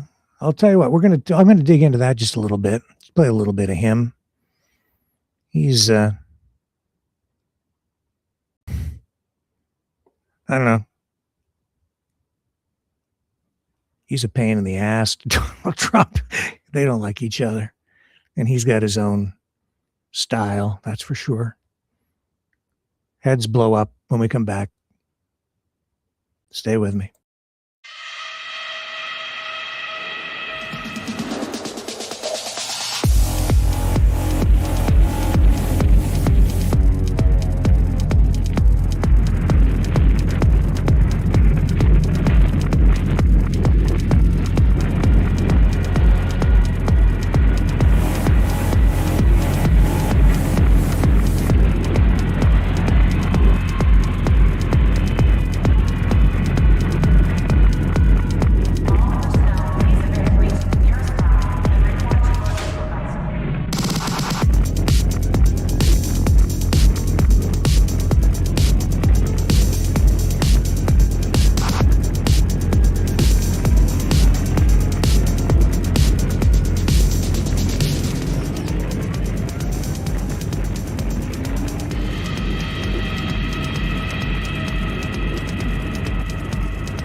Maverick News. The world is watching.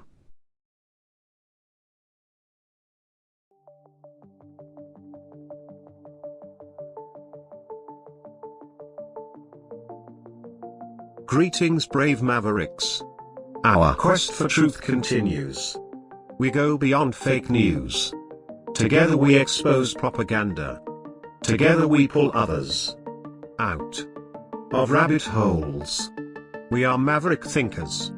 We are all unique individuals, defenders of individual rights and freedoms, credible, trusted, grounded in reality.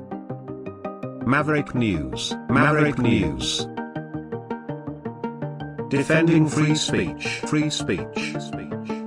Donate at freedomreporters.com. Do it now.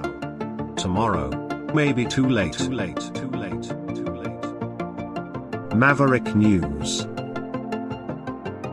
The world is watching.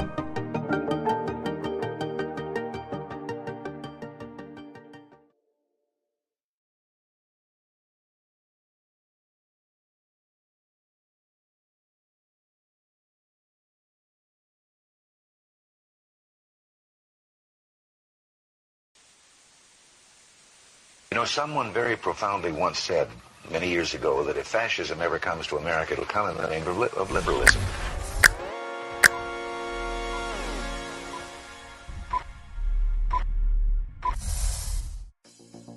Well, I think it's time we ask ourselves if we still know the freedoms that were intended for us by the Founding Fathers. If we lose freedom here, there's no place to escape to. This is the last stand on earth. The entire world is watching. Every dictator, every crazy dictator in the world is watching.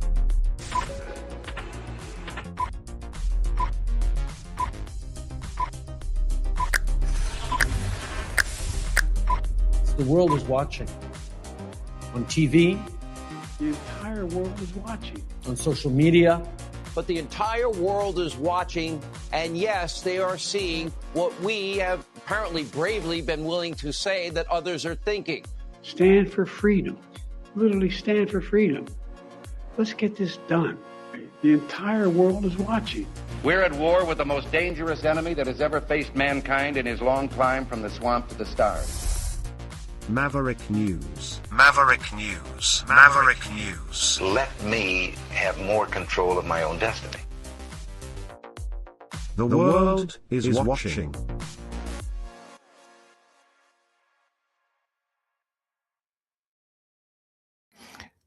Every politician, every leader, every human being has strong points, weak points, things they do right, things they do wrong, mistakes they make, things that they knock out of the park. And, oh yes, and our guest tonight, Regis, there was a mistake made, so he's not going to be joining us, I guess. But that's okay, because I've got another thing scheduled with him for another day. So just a miscommunication, but all is well. So I do apologize. Our guest for this evening, Regis Tremblay, will not be joining us. His presence here will be delayed. So anyway, back to this. I certainly see some mistakes that Gavin Newsom has made along the way, but what he said here, for the other side of the story, one of the other sides, we take you back now to Davos and to Gavin Newsom and his full interview. Start, you tweeted last or posted last night. All right. That this was the conversation, and yes, thank you for joining us, Governor, and thank you so much to the WEF for hosting this. This is the conversation that Donald Trump tried to cancel. Don't miss it, 11:30 Pacific. Thank you to our Pacific time viewers. Yeah. In fact, this is a different conversation in the WEF's defense. It was the privately run USA House, which is endorsed by the State Department, funded by big American companies, which did pull an event with you with Fortune yesterday. Yeah. And I guess I wondered to begin with, what does that tell you about the way the U.S. private sector, which is really very heavily represented here, so you're going to get me in trouble right off the bat. Political moment. I looked at I admit, looking at the list, McKinsey and Microsoft and a few California companies. So have you, what the hell are they even talking about? But it's indicative, I think, of America. For those of you who are not American, it gives you a sense of what we're up against and what's happening across my country and what happened here. In Davos. I was going to speak last night. It was a well-established event at the USA House. Simple conversation, discussion. After Trump's speech, they made sure that I didn't. They made sure it was canceled. And that's what's happening in the United States of America. Freedom of expression, freedom of assembly, freedom of speech. It's America in reverse. They're censoring historical facts. They're rewriting history. They're censoring books, 4,340 books, libraries, and in schools, banned in the United States of America. You're watching institutions. Any institution of independent thinking is under assault and attack by the Trump administration. You're seeing what's playing out in the streets of American cities, what played out in California, the second largest city in the United States of America. 4,000 National Guard were federalized. 700 active duty Marines were not sent overseas. They were sent to my largest city in the state of California. Masked men. Guy Greg Bavino, dressed up. It's as if he literally went on eBay and purchased SS garb. Greg Bavino, secret police, private army, masked men, people disappearing quite literally, no due process, windows being smashed, seatbelts on, being, literally just sort of cut off, people dragged in the streets, kids separated from families, knocking on doors, racially profiling American citizens. So is it surprising the Trump administration didn't like my commentary and wanted to make sure that I was not allowed to speak? No, it's consistent with this administration and their authoritarian tendencies. But forgive me, these are objective facts. But I would say this was not, just to be clear, this was a private enterprise endorsed by the State Department, but these are a lot of decisions are being made by private companies right now. This is, this is a capital. This is probably the central global gathering of CEOs. And I guess I wonder if you can give me a review of how you see these folks. And you know your way around this world. How you see those people behaving. Society becomes how we behave. We are our behaviors. We're not bystanders in this world. The world we're experiencing happened on our watch. So in the relationship to your question, yeah, they're complicit in some respects to this moment. And forgive me, you brought up a tweet, but part of my approach has been a little more aggressive than perhaps a lot of American politicians. I created a Patriot site. On the site, you can go. There are knee pads that are available to purchase. The last round of knee pads sold out, just as our law firms are selling out. Many American universities are selling out. And yes, many corporate leaders are selling out to this administration, selling out our values, selling out our future, selling out what makes America great. And it breaks my heart. And people need to stand up. People need to, courage of their damn convictions. We're the 250th anniversary. The United States of America this year. It's the 250th anniversary. The best of the Roman Republic, Greek democracy, co-equal branches of government, the rule of law, popular sovereignty. Tell me that reflects the America you read about today. There's no rule of law. It's the rule of dawn. I hope for Europeans, it's dawning on you. It's not the rule of law. You don't have co-equal branches of government. You have a supine Congress. You don't have a Speaker of the House. It doesn't exist.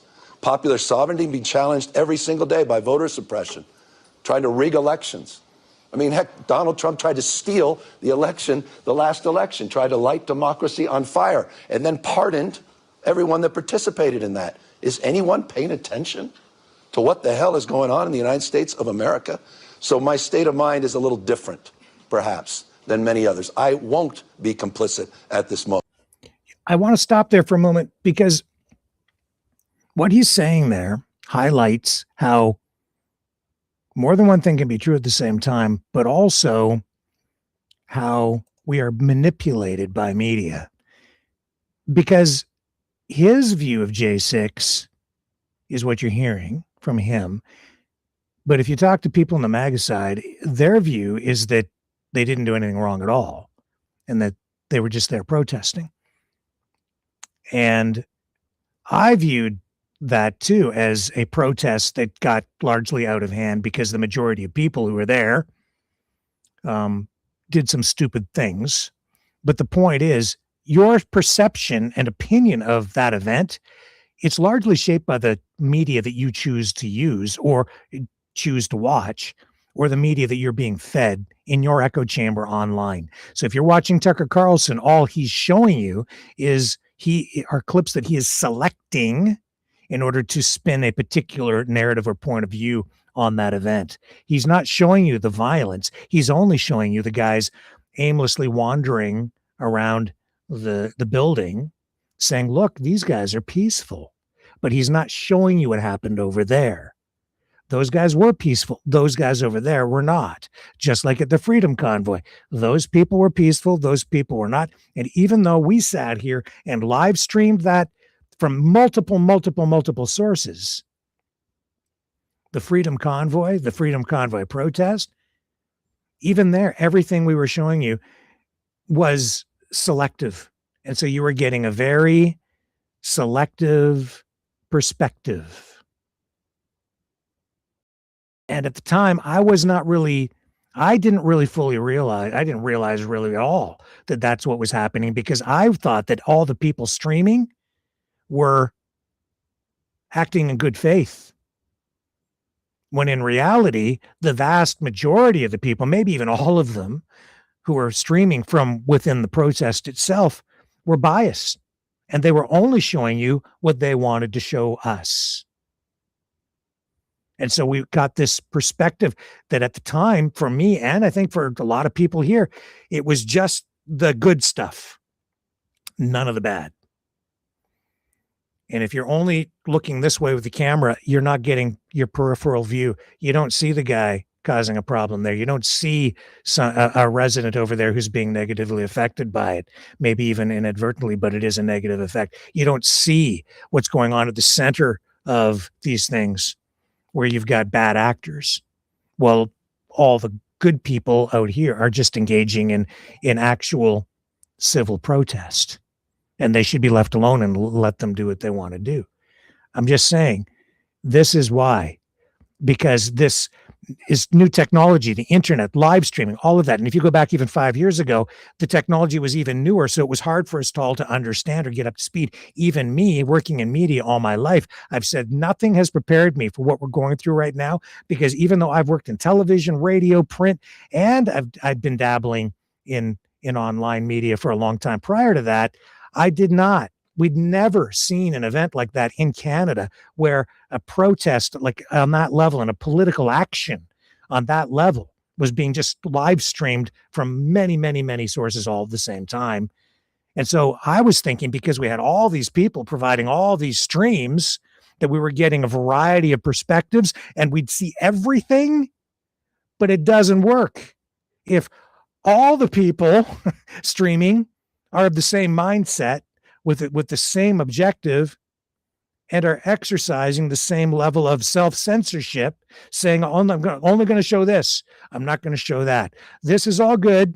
We're not showing any of the bad, so that we spin up a particular narrative. That's what's been going on. And that's what went on with J6 too. You did have both perspectives though there. It's just that when you're watching this media, you get all bad. And when you watch that media, you get only the good. And then you get more polarization politically. Let's let Gavin Newsom continue. I won't. I can't look my kids in the eyes. And so I'm just blessed that I get to represent a state that's larger than the size of 21 U.S. states combined. Where 27% of us are foreign born. We practice. And I just one last point about that. The reason all those streamers were providing only that one perspective is because it was so overwhelmingly pro-freedom convoy streamers. And because you're in the middle of that protest, people from the other side, they're not coming in to stream. They weren't there. They didn't participate in the live streaming of it.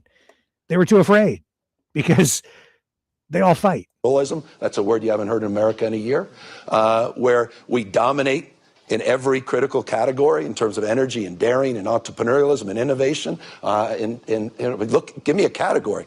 In California outperforms, fourth largest economy in the world. And so we can punch above our weight. We can come here with formal authority and a little moral authority. And I tell you, we need a little moral authority in our body politic in the United States of America today. Governor, how do you balance? Good morning, everybody. Sorry. Yeah. I figured we would. Do not buy physical gold. Dollars per ounce, because gold, right? Tokenized gold can give you all the inflation protection plus gold meme coins. Yeah. You're a tough interview, Governor. And when I think you have chosen a sort of, if you can't beat him, join him strategy to the way you're talking about this stuff. You talk, you're. I'll comment on that. That's actually a very important point. They're selling you that stuff, and that's affecting the content that you're watching too. A lot of these companies selling people gold and gold investments and so on, they do it on live streams where the streamers, the influencers, have this high incentive because they're sponsored by these companies to portray or a scenario of economic doomsday to convince you to divest all your retirement money and send it all to them so they can then give you, these gold products and services that they offer online.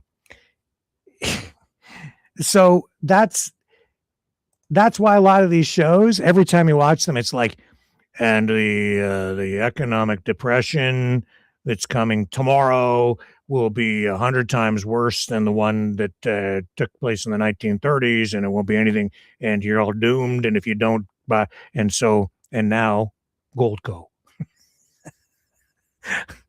They're scaring the shit out of you to take your money, okay? They're not, and it goes, it's, and that's not the only product they're selling you. In this case, it was tokenized gold. Running around distributing knee pads to CEOs, and I think it does. Handing them out, and it does. I do have a few if you'd like. I don't know.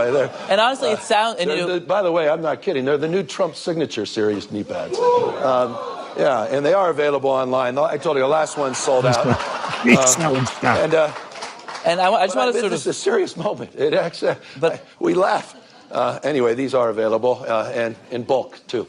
But I want to read you a couple of things the U.S. government has said about you in the last 24 hours or so. The U.S. government. The Treasury Secretary. When you put it the Treasury Secretary described you as Patrick Bateman meets Sparkle Beach Ken. The White House Communications Director. That was the U.S. Secretary of Treasury. I have a couple more, and then you can respond. The White House Communications Director called you Gavin Newscomb, and an official White House account, a federal government account, described you with I'd say very online sexual slur that people here probably don't want to hear at 8:30 in the morning. And you're in some sense responding in kind, and waving the knee pads around. Fire with fire. Do you think? Should you? I mean, is that kind of discourse from you, from them, good for America? No, it's deeply unbecoming. Come on, of course it is. It's not what we should be doing. But you've got to point out the absurdity. You've got to put a mirror up to this. This is madness. President, you see what he's saying about European leaders, you talking down to people, talking past people. I mean, look, the comments he made yesterday we're not even discussing because you're discussing all the other comments about windmills or whatever else that was happening. Well, he talked about Somalia's community. This is not normal. It's a deviation of normalcy. We've got to call it out. So I put a mirror up to Trump and Trumpism in all caps. And it was ironic because Pravda, Fox News in America, others, they got offended by it. They said, well, where's his mother to wash his mouth out with soap? I said, well, where the hell have you been? You've never said a word about Trump dressing up as the Pope, tweeting out and cosplaying on the world stage. And so the Treasury Secretary talked about a Barbie doll. It was as if he was reading a diary and had just broken up with someone. I mean, that was the Secretary of Treasury using valuable time yesterday on the world stage. Some sexual, thank you for not sharing that on the official White House account. We're deeply in their head. I think the affordability agenda appears to be, I'm living rent-free in the Trump administration's head. The most talked about speech here in Davos actually wasn't Donald Trump's address yesterday. It was the Canadian Prime Minister. Forgettable speech yesterday. It was Canadian Prime Minister Mark Carney the day before, who talked about, I don't know, in large terms, the middle powers, everybody except for China and the U.S. really had to adapt permanently to a world without American leadership. I guess I wonder, I mean, that's in some sense a pretty anti-American point of view. That's a view that America is gone from the world stage, that whether the next president is J.D. Vance, Gavin Newsom, somebody else, this isn't a deviation, as you said. This is permanent. Well, do you buy that? Do you buy Carney's point of view? I felt there was moments, and forgive me, I should be cautious making this statement. I don't want it to be overanalyzed, but when I was listening to the EU president speak, there were moments where I said, that used to be us. I remember that. So am I surprised by what Carney did? Quite the contrary. I thought it was, I had more leaders from the United States quietly, not publicly, not enough saying it publicly, the transcript of that speech saying, wow. They were, I mean, got in Trump's head yesterday. He brought it up. You know everything about Trump because it's what's not in the teleprompter. That tells you everything you need to know about where Trump's head is on things. It was incredibly effective. The markets were more effective. Markets. It's not Mother Nature. Thought of most powerful force on earth with Mother Nature, but it's the markets, particularly the Trump administration. Combine that with the comments of Macron, combine that with the EU commissioner, but the clarity that came from Prime Minister of Canada. But the fact that he went to China, came back with a deal, started introducing low-cost, high-quality electric vehicles, not made in Michigan, Detroit, but overseas into Canada. I mean, it says everything you know about the recklessness of America's foreign policy. Exactly. You don't have to like this guy, but what he just said there is correct. We're not buying U.S. cars anymore once this happens. So you can take the factories if you want, but you're not producing vehicles for the Canadian market anymore because we're going to be buying Chinese cars because they're going to be of equal or better quality and way less expensive. Everything you need to know. You know it intimately, but it's a remarkable thing to break down 80-plus years of alliances. It takes decades and decades to build trust in organizations, the architecture of that. It takes weeks, tweets, hours, minutes sometimes to destroy it. Destruction is not strength. The Trump administration is weakness masquerading as strength. And people need to understand that. That's reflected in the tweets. That's reflected in canceling people. That's reflected in sending masked men into the American cities. It's reflected at this moment. So I respect what Carney did because he had courage of convictions. He stood up. And I think we need to stand up in America and call this out with clarity. We can lose our republic as we know it. Our country become unrecognizable in a matter of months, just not years. It is code red, blinking red in the United States of America. So forgive me, I feel this with passion, some indignancy, as someone frankly has taken it for granted all of these years. And it's why I came here to Davos to call it out. And I wish there were more of us doing the same because there are more of us. And on that, forgive me, I want you to know Donald Trump is an historic president. That's absolutely correct. He's historically unpopular in the United States of America. In every category, he's underwater. He will be remembered in years, not decades. He's not going to run again. Time of life denies that. Not a state of mind, but time of life. But we need to manifest that, and we need to do the hard work. And that hard work includes the difficult work of coming to Davos and calling that out. This is not where I want to be spending, I love you all, my time. So anyway, it's an extension of the conviction I feel about this moment. Talking a lot of people who, among other things, aren't American, maybe be concerned for America, but are making decisions about their own politics, their own countries. And what Carney's core point was, this is a rupture, this isn't an anomaly, and there's no going back. And do you think that, I mean, do you think that a different American leader can bring? I think these relationships are in dormancy, they're not dead. I don't use those binary terms. Don't fall prey to that. That's a bit hyperbolic, and I'm prone to a little of that at times. Dormancy. We can look. He's an invasive species, Donald Trump. He's not. He is. He took over the Republican Party. They're just. I mean, he's got a few of them.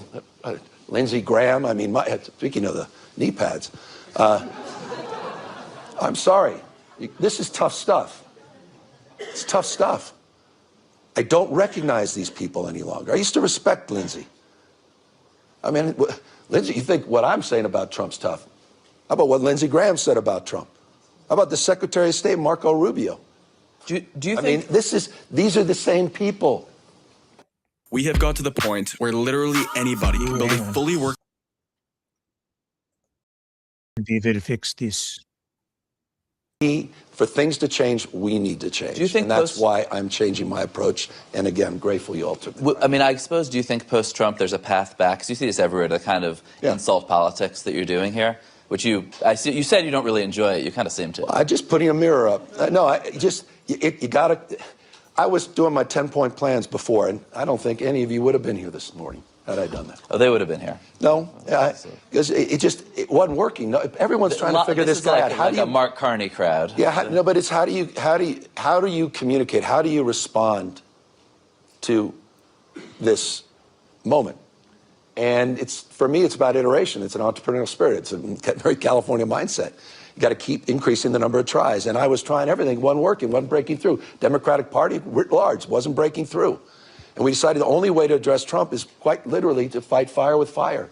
I did an initiative, Prop 50 in California. It was to reflect the fact that Donald Trump called an American politician and said in the middle of the decade to the governor of the state of Texas, I am entitled, Greg Abbott, to 5 seats. And I need you to redraw district lines, mid-year redistricting, to rig the 2026 election before one vote is cast. What the Trump administration expected we were going to do, as good Democrats do, we might write an op-ed.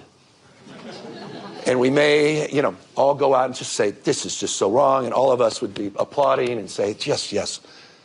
And, as he's consolidating power. Instead, we went out and we redraw our maps. And we also drew a line in the sand. And I think that's what's required at this moment. And he susses out weakness like no one else. That's his great strength. That's his gift. But you punch back. You fight fire with fire. You display conviction and strength. It's a different relationship. And so my relationship to this moment is reflected in that. I'm not naive. These guys are going to try to take me down, not just my state. I'm not naive about what I've said this morning and how that will be reflected in the official White House account. I'm not naive about the fact that he threatened to prosecute the Fed chief in the United States of America that has subpoena against another sitting governor, Tim Walz, who's literally going after his enemies with the FBI and the DOJ and these power ministries. I'm not naive about any of this.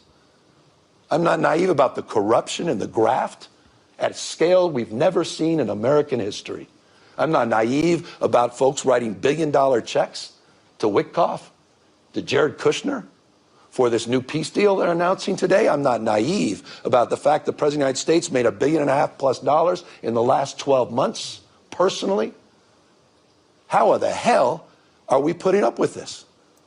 He's right, $1.5 billion. And all I hear from the MAGA maniacs up here is Carney, Brookfield, Carney, Brookfield. It's just trigger words, man. If he's breaking the rules, we'll hold him accountable. But show me him breaking the rules. What's Trump doing? The rules, he's saying the rules don't apply to him. He's profited over $1 billion personally. Trump meme coins, gifts. It just goes on and on. Anyway, just saying. And the Board of Peace? The Board of Peace. The signing ceremony today. What was that all about? You had about 35 countries have joined or committed, they say, for a lifetime membership. It's $1 billion they have to pay. And a lot of countries are saying, no. I don't know if anybody's actually paid yet. You can get a 3-year membership, temporary, for free if you're invited. You had Argentina, Azerbaijan, Bahrain, Belarus, Kazakhstan, Kosovo, Pakistan, Paraguay, Qatar, Saudi Arabia, Israel, Jordan, Turkey, UAE, Vietnam was there. But you know who wasn't there today for the signing ceremony for the Board of Peace, the $1 billion heir, the $1 billion boys club? Mark Carney. He's like, I want to know what that billion's going to be used for before we do anything like that. And you know who else wasn't there? Invited but not there, and hasn't decided if they'll join yet? Vladimir Putin. Isn't that interesting? Yeah. And China also not there. Still thinking about it. Think about that. We have to call this out. Unprecedented in American history. happening in real time on our watch. We have to be held to a higher level, all of us, myself notably, to a higher level of accountability at this moment. We're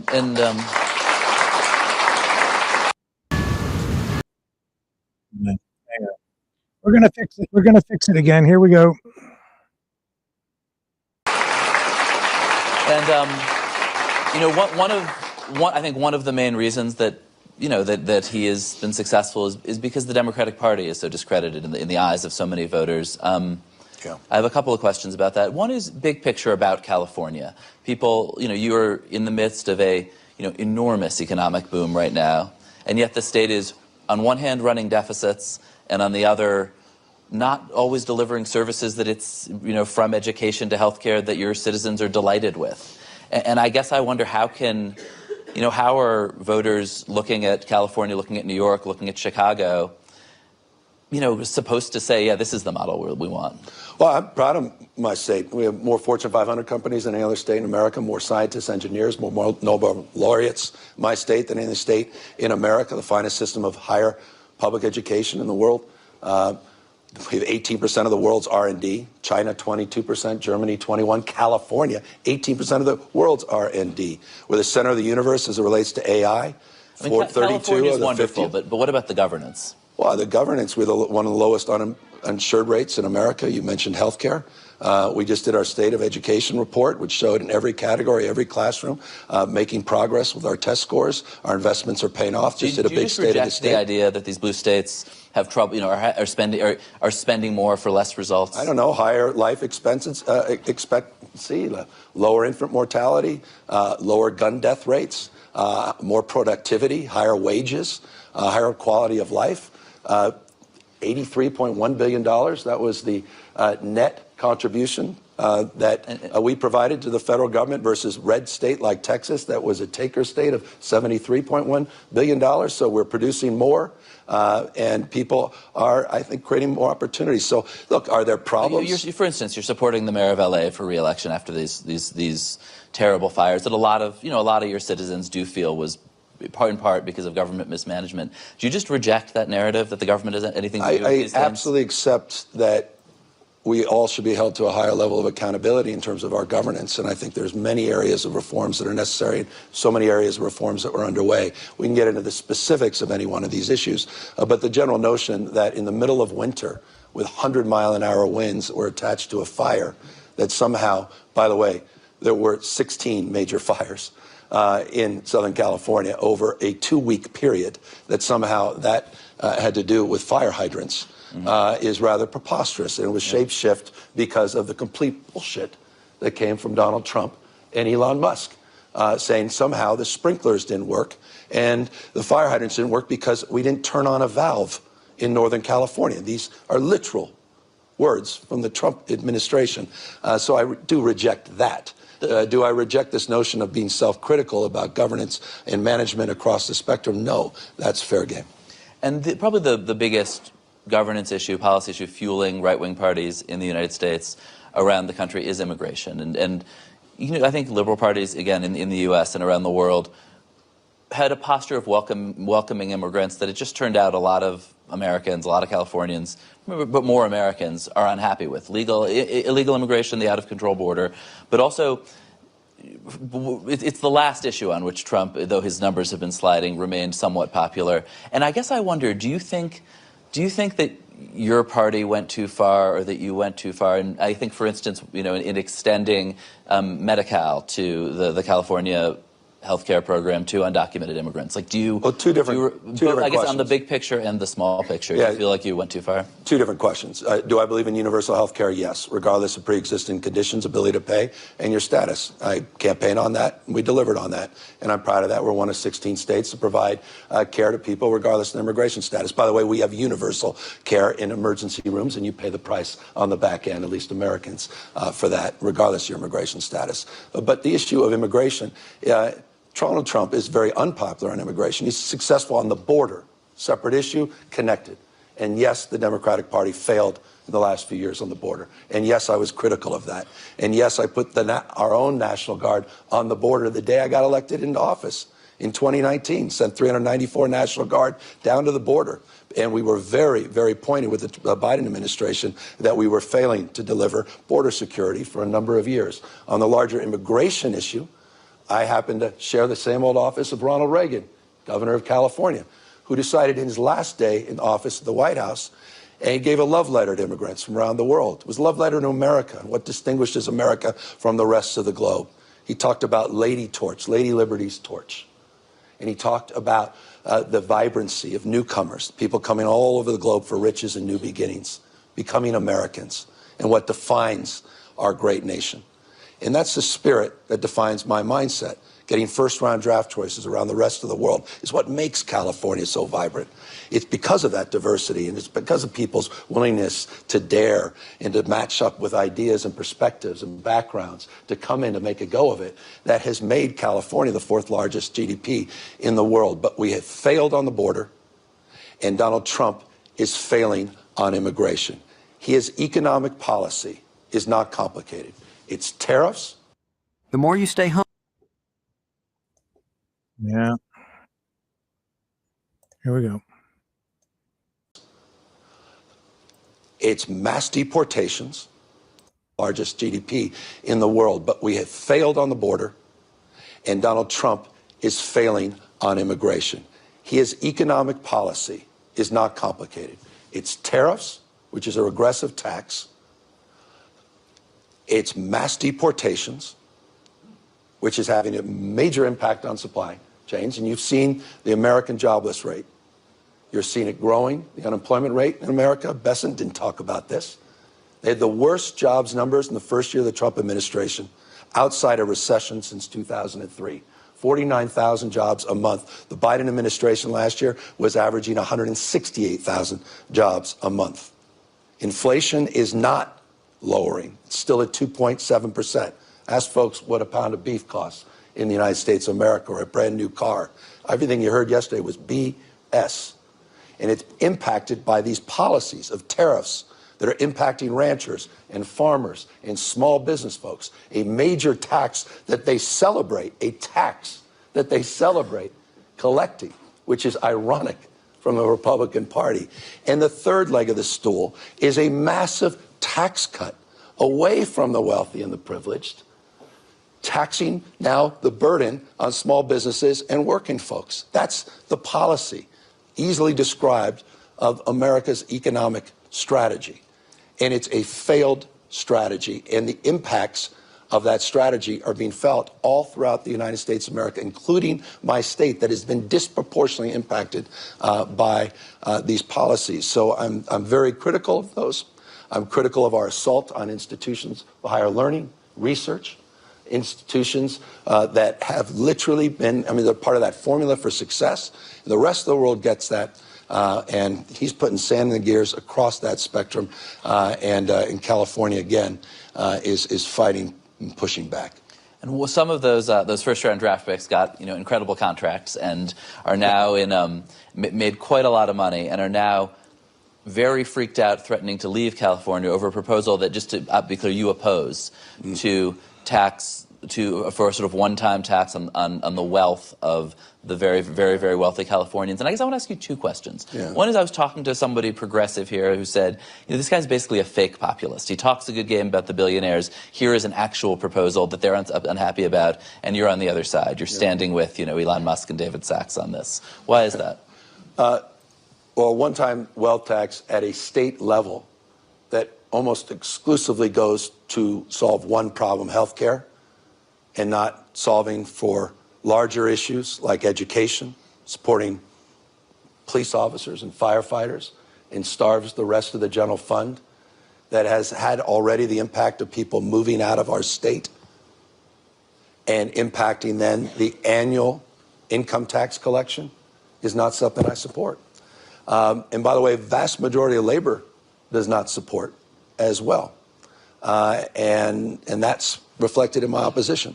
What's not reflected in my opposition, quite the contrary, is my advocacy for progressive taxes that does tax the wealthy disproportionately. Do you have a theory for I've how been to a tax strong advocate for that. Do you have a theory on how to tax this particular group who often kind of live in this, and I'm sure, maybe people in this room who do this, but who live on debt, who have no income and live on these sort of giant revolving loans. Yeah, I mean, when you could have that conversation. I think the wealth tax is sort of an attempt to get at that. Yeah, but at a national level, we're competing with 50 states. Capital flows and move, that's real. It's not imagined. It's very, very real. So we have a progressive tax structure, the most progressive in the country. By the way, states like Texas and Florida have the most regressive tax structures. They tax their lowest wage earners more than we tax our highest wage earners. They are the high tax states. We have the highest tax rate for the 1%. But for working folks and middle class, it's a very different tax structure. That's the approach we promote. That's the approach that we advance in our state. But again, our state of mind as it relates to the issue of a state-by-state wealth tax, the impact of that has to be considered in the context of how freely capital can move and how that's already occurred. It's not just an assertion, it's an evidence already in the state of California as it relates to a proposal that hasn't gone on the ballot, a proposal that has never gotten through the legislature, and a proposal that likely, if it did get on the ballot, will lose. Would you campaign against it? I'm opposed to it. It's already had, I think, a very negative impact on the state, and it's a badly drafted initiative. Again, that literally takes teachers and takes our educational system out of any consideration of support and impacts all the parts of our general fund. It is a flawed initiative. And then I think conversely, these folks who control a ton of capital, and as you said, some are actually already leaving, have been leaving. How do you, over this, but I think also over a sense that California, that Democratic leadership broadly, complains about billionaires a lot, does not give them the love and respect that they feel that they're entitled to. How do you talk to these folks. Some of them support you, some don't. But what are you saying as you call people up and say, "Hey, please don't leave California"? What's your Well, California's population 3 years in a row continues to grow, and so does our footprint as it relates to more Fortune 500 companies than we've had in over 2 decades. And our innovation ecosystem and startup ecosystem is second to none. We have half of the country's unicorns in our state. The largest market cap private sector company, OpenAI, just headquartered in San Francisco. They could have chosen any other state in the country. Look, I don't begrudge other people's success. I've never been that kind of Democrat. But I also recognize in a world, businesses can't thrive in a world that's failing. 10% of the wealth is concentrated, or rather 2/3 of the wealth in the United States is concentrated in the hands of just 10%. 10% of our consumer spending. The imbalance, it was Plutarch who said it to the Athenians 2,000 years ago. The imbalance between the rich and the poor is the oldest and most fatal ailment of all republics. Fast forward today. So this concentration, it's a very real issue, and we're going to have to address that. But we have to address it, I think, very thoughtfully and systemically, and I think we have to have it through the lens of a national reform. What we've done is the exact opposite with H.R. 1, which is going to explode deficits in the United States of America and debt. And again, it's transferred the tax burden to small businesses, farmers, and ranchers. It is an abomination, and it's a policy, unfortunately, the Trump administration is very proud of. Do you think a national reform is enough? A lot of this capital is really global. This is a challenge for all of us across the globe. And so the challenge is, do you have a redistribution mindset or a predistribution mindset? Do you have a progressive tax structure that can balance these things? And this is the iteration in the state of California, and this is our approximation. And I think California's figured it out in many respects. Our our entire entrepreneurial system is thriving in our state. We're, I think, found that balance. We had the highest contribution of venture capital last year in our history, $106 billion. 68% of it went back into the state of California, despite our progressive tax structure. Well, from the tweets to Plutarch, thank you. Thank you so much, Governor. Thank you, guys. Thank you, everybody, for being here. Thank you. Thank you. From the tweets to Plutarch. Okay. So that was Gavin Newsom. And I know a lot of you don't like him. I think he's made a lot of mistakes. And I can't see him becoming president, even though he wants it so bad. You can just see it. That's why one of the reasons I don't think he'll get there. He's just, I don't know. Too much baggage. I guess that's the word that I'm looking for, baggage. Now, all that being said, I just have some closing comments for you tonight, but let me take a quick break. We'll come back and I'll do that. Oh, hang on a second here. We're slowing down the computer. There we go. We got to get things caught up. Too much lag. Be right back.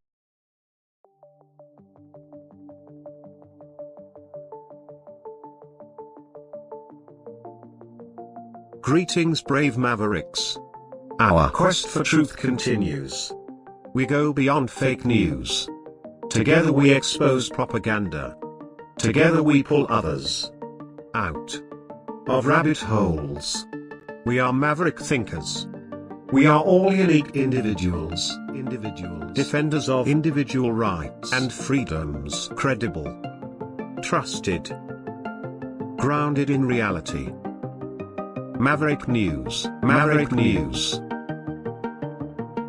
Defending free speech, Donate at freedomreporters.com. Do it now.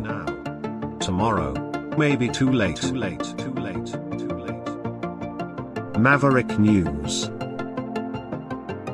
The world is watching.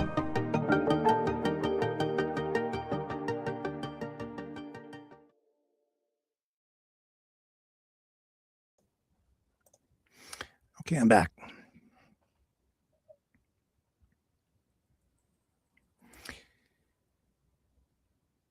I feel more hopeful today because of what Mark Carney did. I feel like what he did had to happen. I'm glad that it happened. I'm glad he stood up to Godzilla in the way that he did, because it showed me that it can happen. And when it did happen, Trump backed down, even though he came back with tough words and warned Mark Carney, but it didn't work. Carney won in that exchange we just saw with Gavin Newsom. Carney was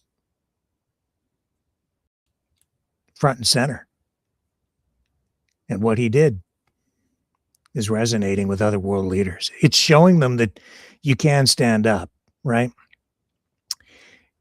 In his original address, not from today, but from yesterday, let me bring this up, and I'm just going to show you a few quick things as I close off here tonight. It's not about liberal. It's not about conservative. It's about Canada, okay? You scroll down.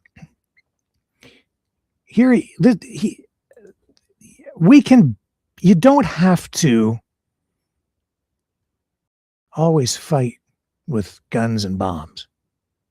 So the best way to win a war or a fight is to avoid it altogether. And if you're really, really smart and you really know your history and your philosophy and you're a great strategist, you can strategize your way out of a war. Mark Carney's a smart guy. Donald Trump is not. He has some smart people around him, but I think they lack wisdom.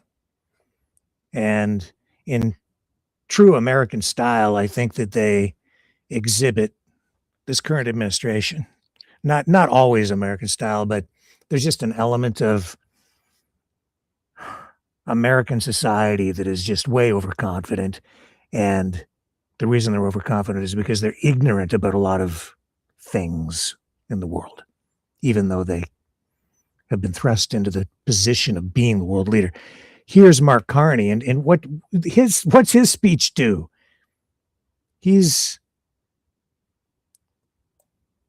referencing some of the great thinkers of human history, Thucydides, right? Havel. The natural logic of international relations reasserting itself.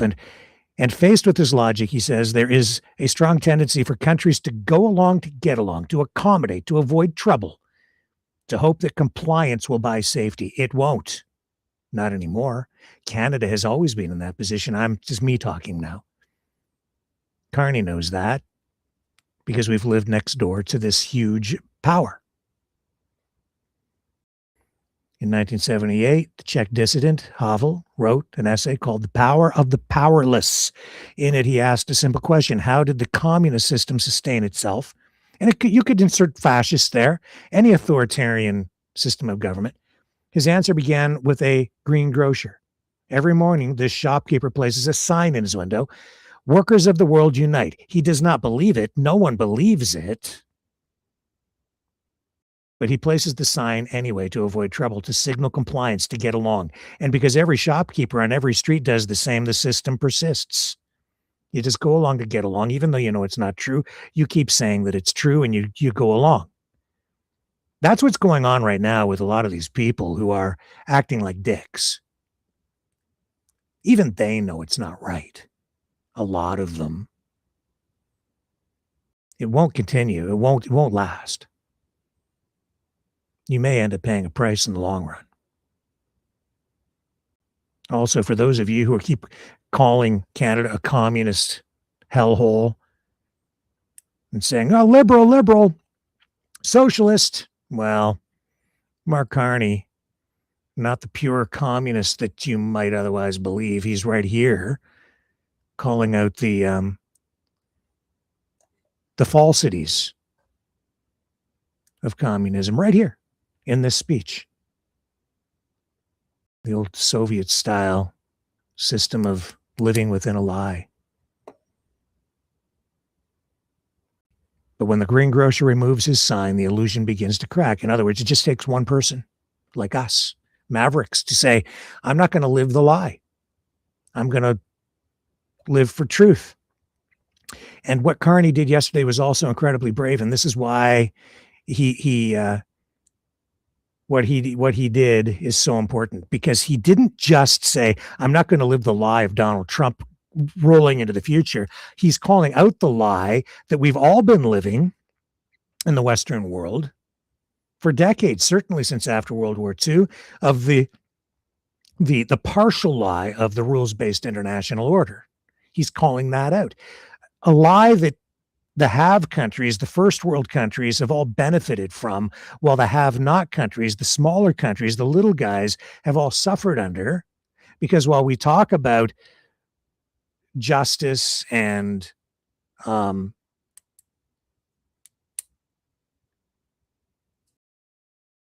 fairness and democracy and sharing wealth, this is not really what has been happening, and it's certainly not happening now. It's much worse, because you have children digging cobalt out of the earth for lithium battery systems that we say are environmentally sustainable. So you feel good driving down the road, but some child on the other side of the planet is suffering. I'm all for the free market, but I'm not for abusing people either. I don't think that's what Mark Carney did yesterday. He shed light on the underbelly of the system that has been. And that took bravery, especially for a guy in his position. But the time has come. And that's why the global South will applaud what Carney did. That's why these smaller countries are applauding Mark Carney, and even people in the first world too. And maybe in the long run, what Trump is doing will be a good thing, because it's exposing all of these problems, all of this hypocrisy. He points out that superpowers, when convenient, right here, that the strongest in this international rules-based order was partially, not entirely, but partially false, saying this, that the strongest would exempt themselves when convenient, that trade rules were enforced asymmetrically, that's on one side, and that international law applied with varying rigor, depending on the identity of the accused or the victim. In other words, if you're the United States, you get to dictate a lot of the rules. And if you have a predatory president instead of somebody who's a fair trader, you've got a problem.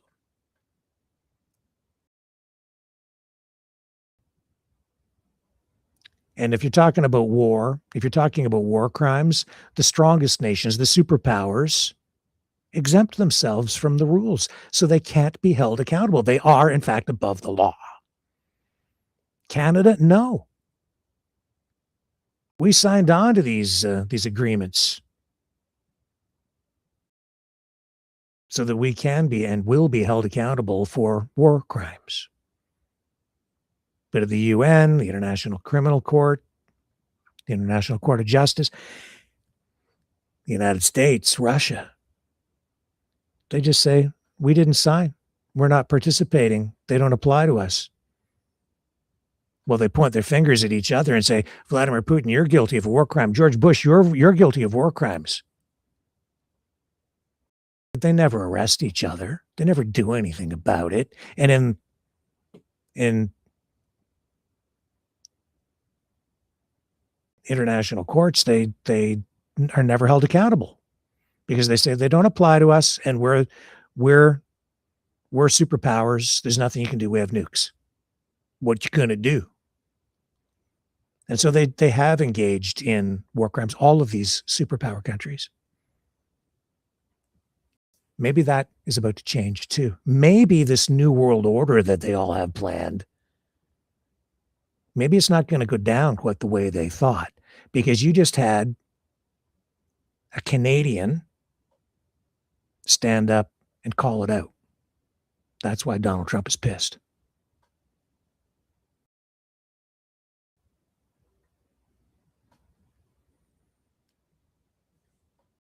So Canada leads. Canada spanked. Mark Carney spanked Donald Trump yesterday.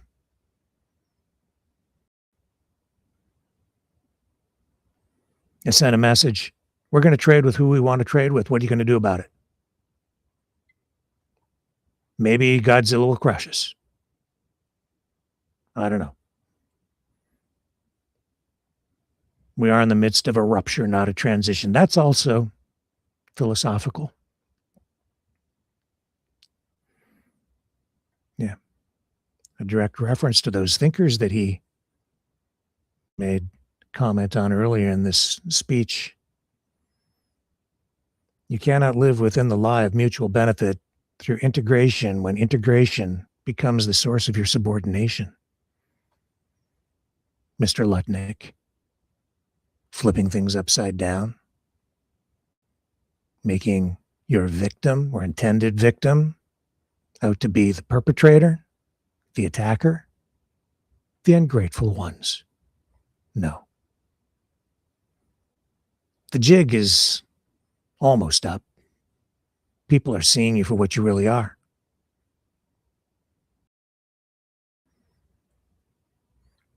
And we've seen this mind messing going on for so long. The untruths, should I say lies? It's more than that. It's shaping people's perceptions and beliefs with falsities, fake numbers, statistics, telling people the economy is growing, unemployment is down, jobs are up, inflation is down, when all the opposite is actually true. And then telling people how terrible everything is and how bad it is, and pointing your finger and blaming your political opponents or even other countries that you want to take over. And so we've had, well, Mr. Aylott was on the program the other night. No future, he says, for young people. No future. They'll never buy a house. They'll never be able to get one. They're all too expensive. Can't get a job. Blah, blah, blah, blah, blah. In Canada. Yeah, it's challenging right now. There's some problems and we're working through them. But you know what? I know that these young people will prosper in this country because I'm seeing it happen already, personally. You can't tell me that there isn't opportunity here. There is. You can't tell me that you can't go to school, get a great education, come out, get a job, maybe even take that education, drain the brain power of the country and leave and even move to Texas if you want to, because we're free enough to let people do that. Even as we as a society, a community, invest in people's education and strengthen everything that way. But you can stay here and have a great life. And it's coming. because we're building, and the government has adopted very conservative, for Canada, conservative economic policies, but policies too that are designed to give young people in particular a hand up. All young people. Government going to build affordable entry-level homes, lots of them in the years ahead, and provide financial assistance through loans, low-interest loans, adjustments to down payment requirements, and so on, in order to make it affordable for people to enter the market at the entry level. And then the higher end homes, which even Trump acknowledged in his speech yesterday, because the U.S. is facing the same pressures. Those homes, those higher end homes, we're not going to build houses quite like that in order to solve the housing problem en masse. If you did that, then you would absolutely hurt the value of those homes, which older people like myself even, and my parents, and I'm still here at their house for now,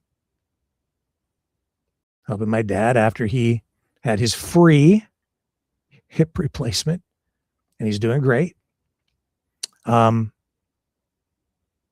don't want to hurt the value of that, because that's their retirement nest egg. That's equity. Mr. A-Lot is, for a smart guy who seems to know something about business, is either just not referencing it properly for bad faith reasons, or he just doesn't understand that equity is basically your savings, your life savings. So of course, older people have more than young people. But I'll tell you this, it's all about to change because of the demographics, if for nothing else. Here, as I sit, personal story, maybe speaking out of school a little bit, this house, my son's going to buy it. That's right. He's in his 20s.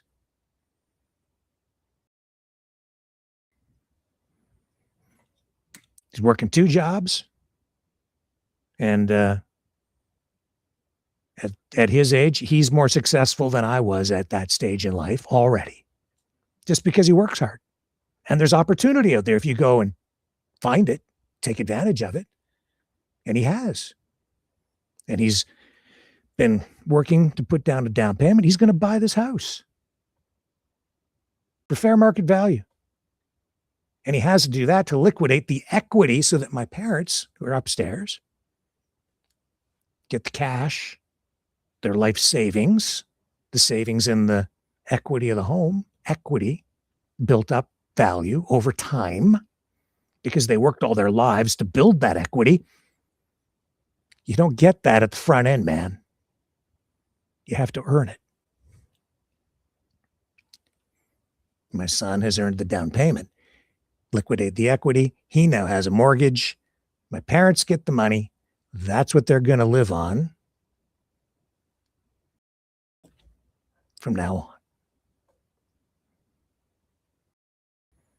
And that's the way it works. And the reason other people are going to be able to do this, a lot of young people, is, and the reason homes will become affordable is because I know, Mr. A-Lot,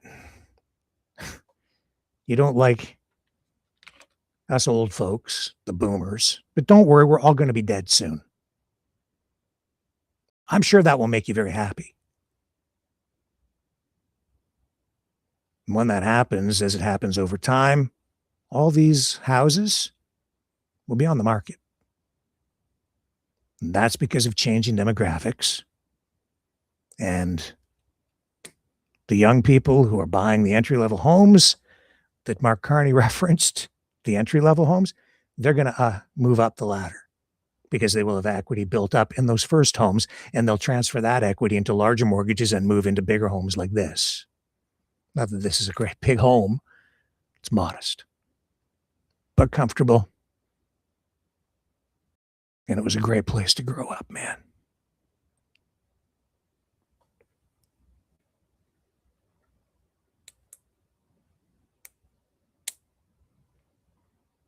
So if you're careful with your pennies,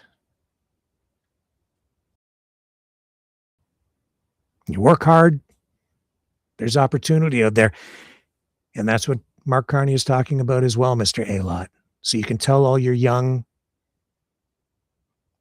people out there that you think are following you, who are pissed off with everything and want to destroy our country, that the key to everything is what Mark Carney said, equality of opportunity. That's what he said. That's a very conservative idea. It's not equality of outcome. He didn't say that. He said equality of opportunity, which I've always said because I'm a conservative. So I don't care if he's got an L on his lapel. That's the brand. That's the party. He's pulled everything over to the center.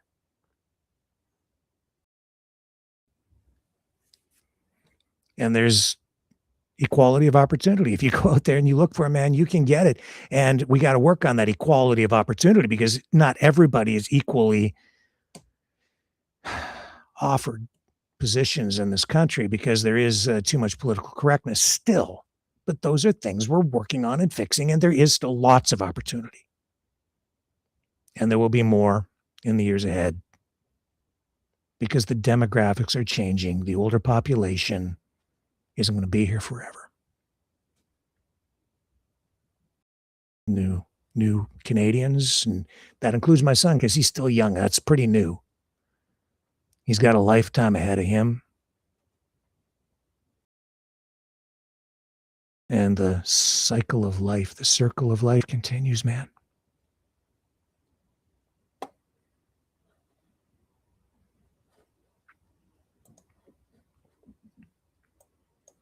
Not quite done yet, though. Not me, not my parents. Because Canada works.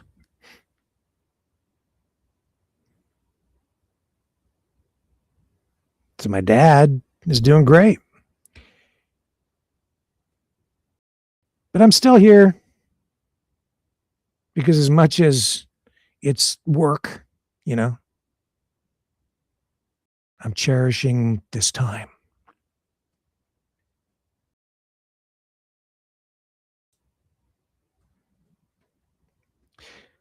Because it's going to snow. So I got to clear the driveway. Because it's Canada.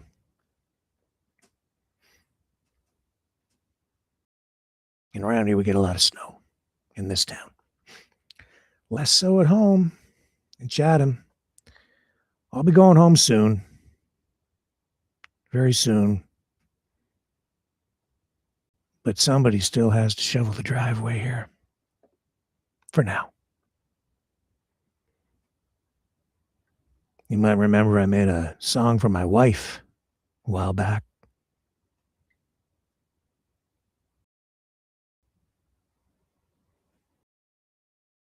Song about going out to see a movie.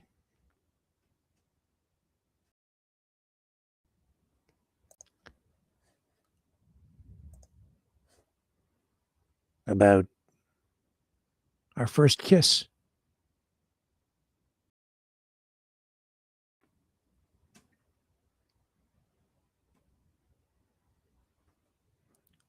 Some of you speculating out there about me and my personal life. None of your damn business. But I will reveal this. Coming home soon. Maybe we'll go to a movie. Again.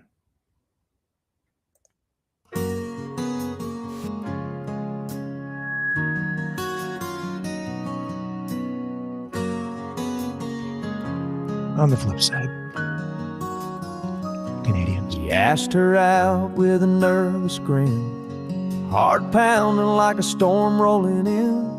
She said yes with a spark in her eyes, and he dreamed of her neath moonlit skies. They shared a movie, popcorn, and a glance. Her laugh lit his world like a slow, sweet dance. At her mama's porch, his heart wished to soar, but the kiss he craved he couldn't explore. She stood on the stairs, opened the door, pulled pulled him close, gave him something more. Her lips met his in the soft twilight, and love was born 'neath the stars that night. 40 years on, when the fire feels thin, she can still reach the heart within. Just stand on the stairs, open the door, and let love in like she did before.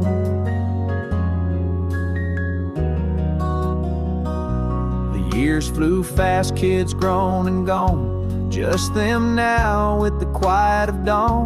She misses his touch, the fire in his gaze, the warmth is faded in life's busy maze. They tried a new date, the same old show, popcorn and laughter, letting love grow at their own front door in the evening's glow.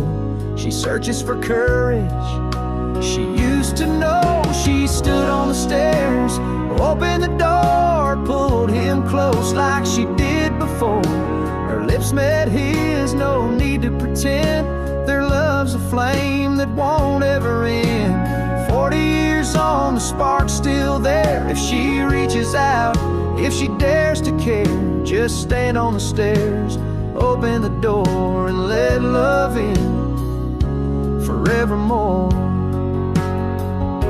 It's hard yet simple, this task at hand, to stir the flame in her gentle man. No words are needed, no perfect plan, just one kiss to show she still can. She takes his hand like that night long ago, steps up on the stair, lets her feelings show. With a gentle smile, she pulls him near, kisses him soft, wipes away the years. The past comes alive, their love's still true. The fires rekindled like the night they knew. She opened the door like she did back then, and found her forever, her gentle man. She stood on the stairs, opened the door, pulled him close like never before. Her lips met his 'neath starlit skies, and love came back with no disguise. 40 years on, she's found it again, the key to the soul of her truest flame. Just stand on the stairs, open the door, and let love in like she did before. Oh, stand on the stairs, open the door, let love in forevermore.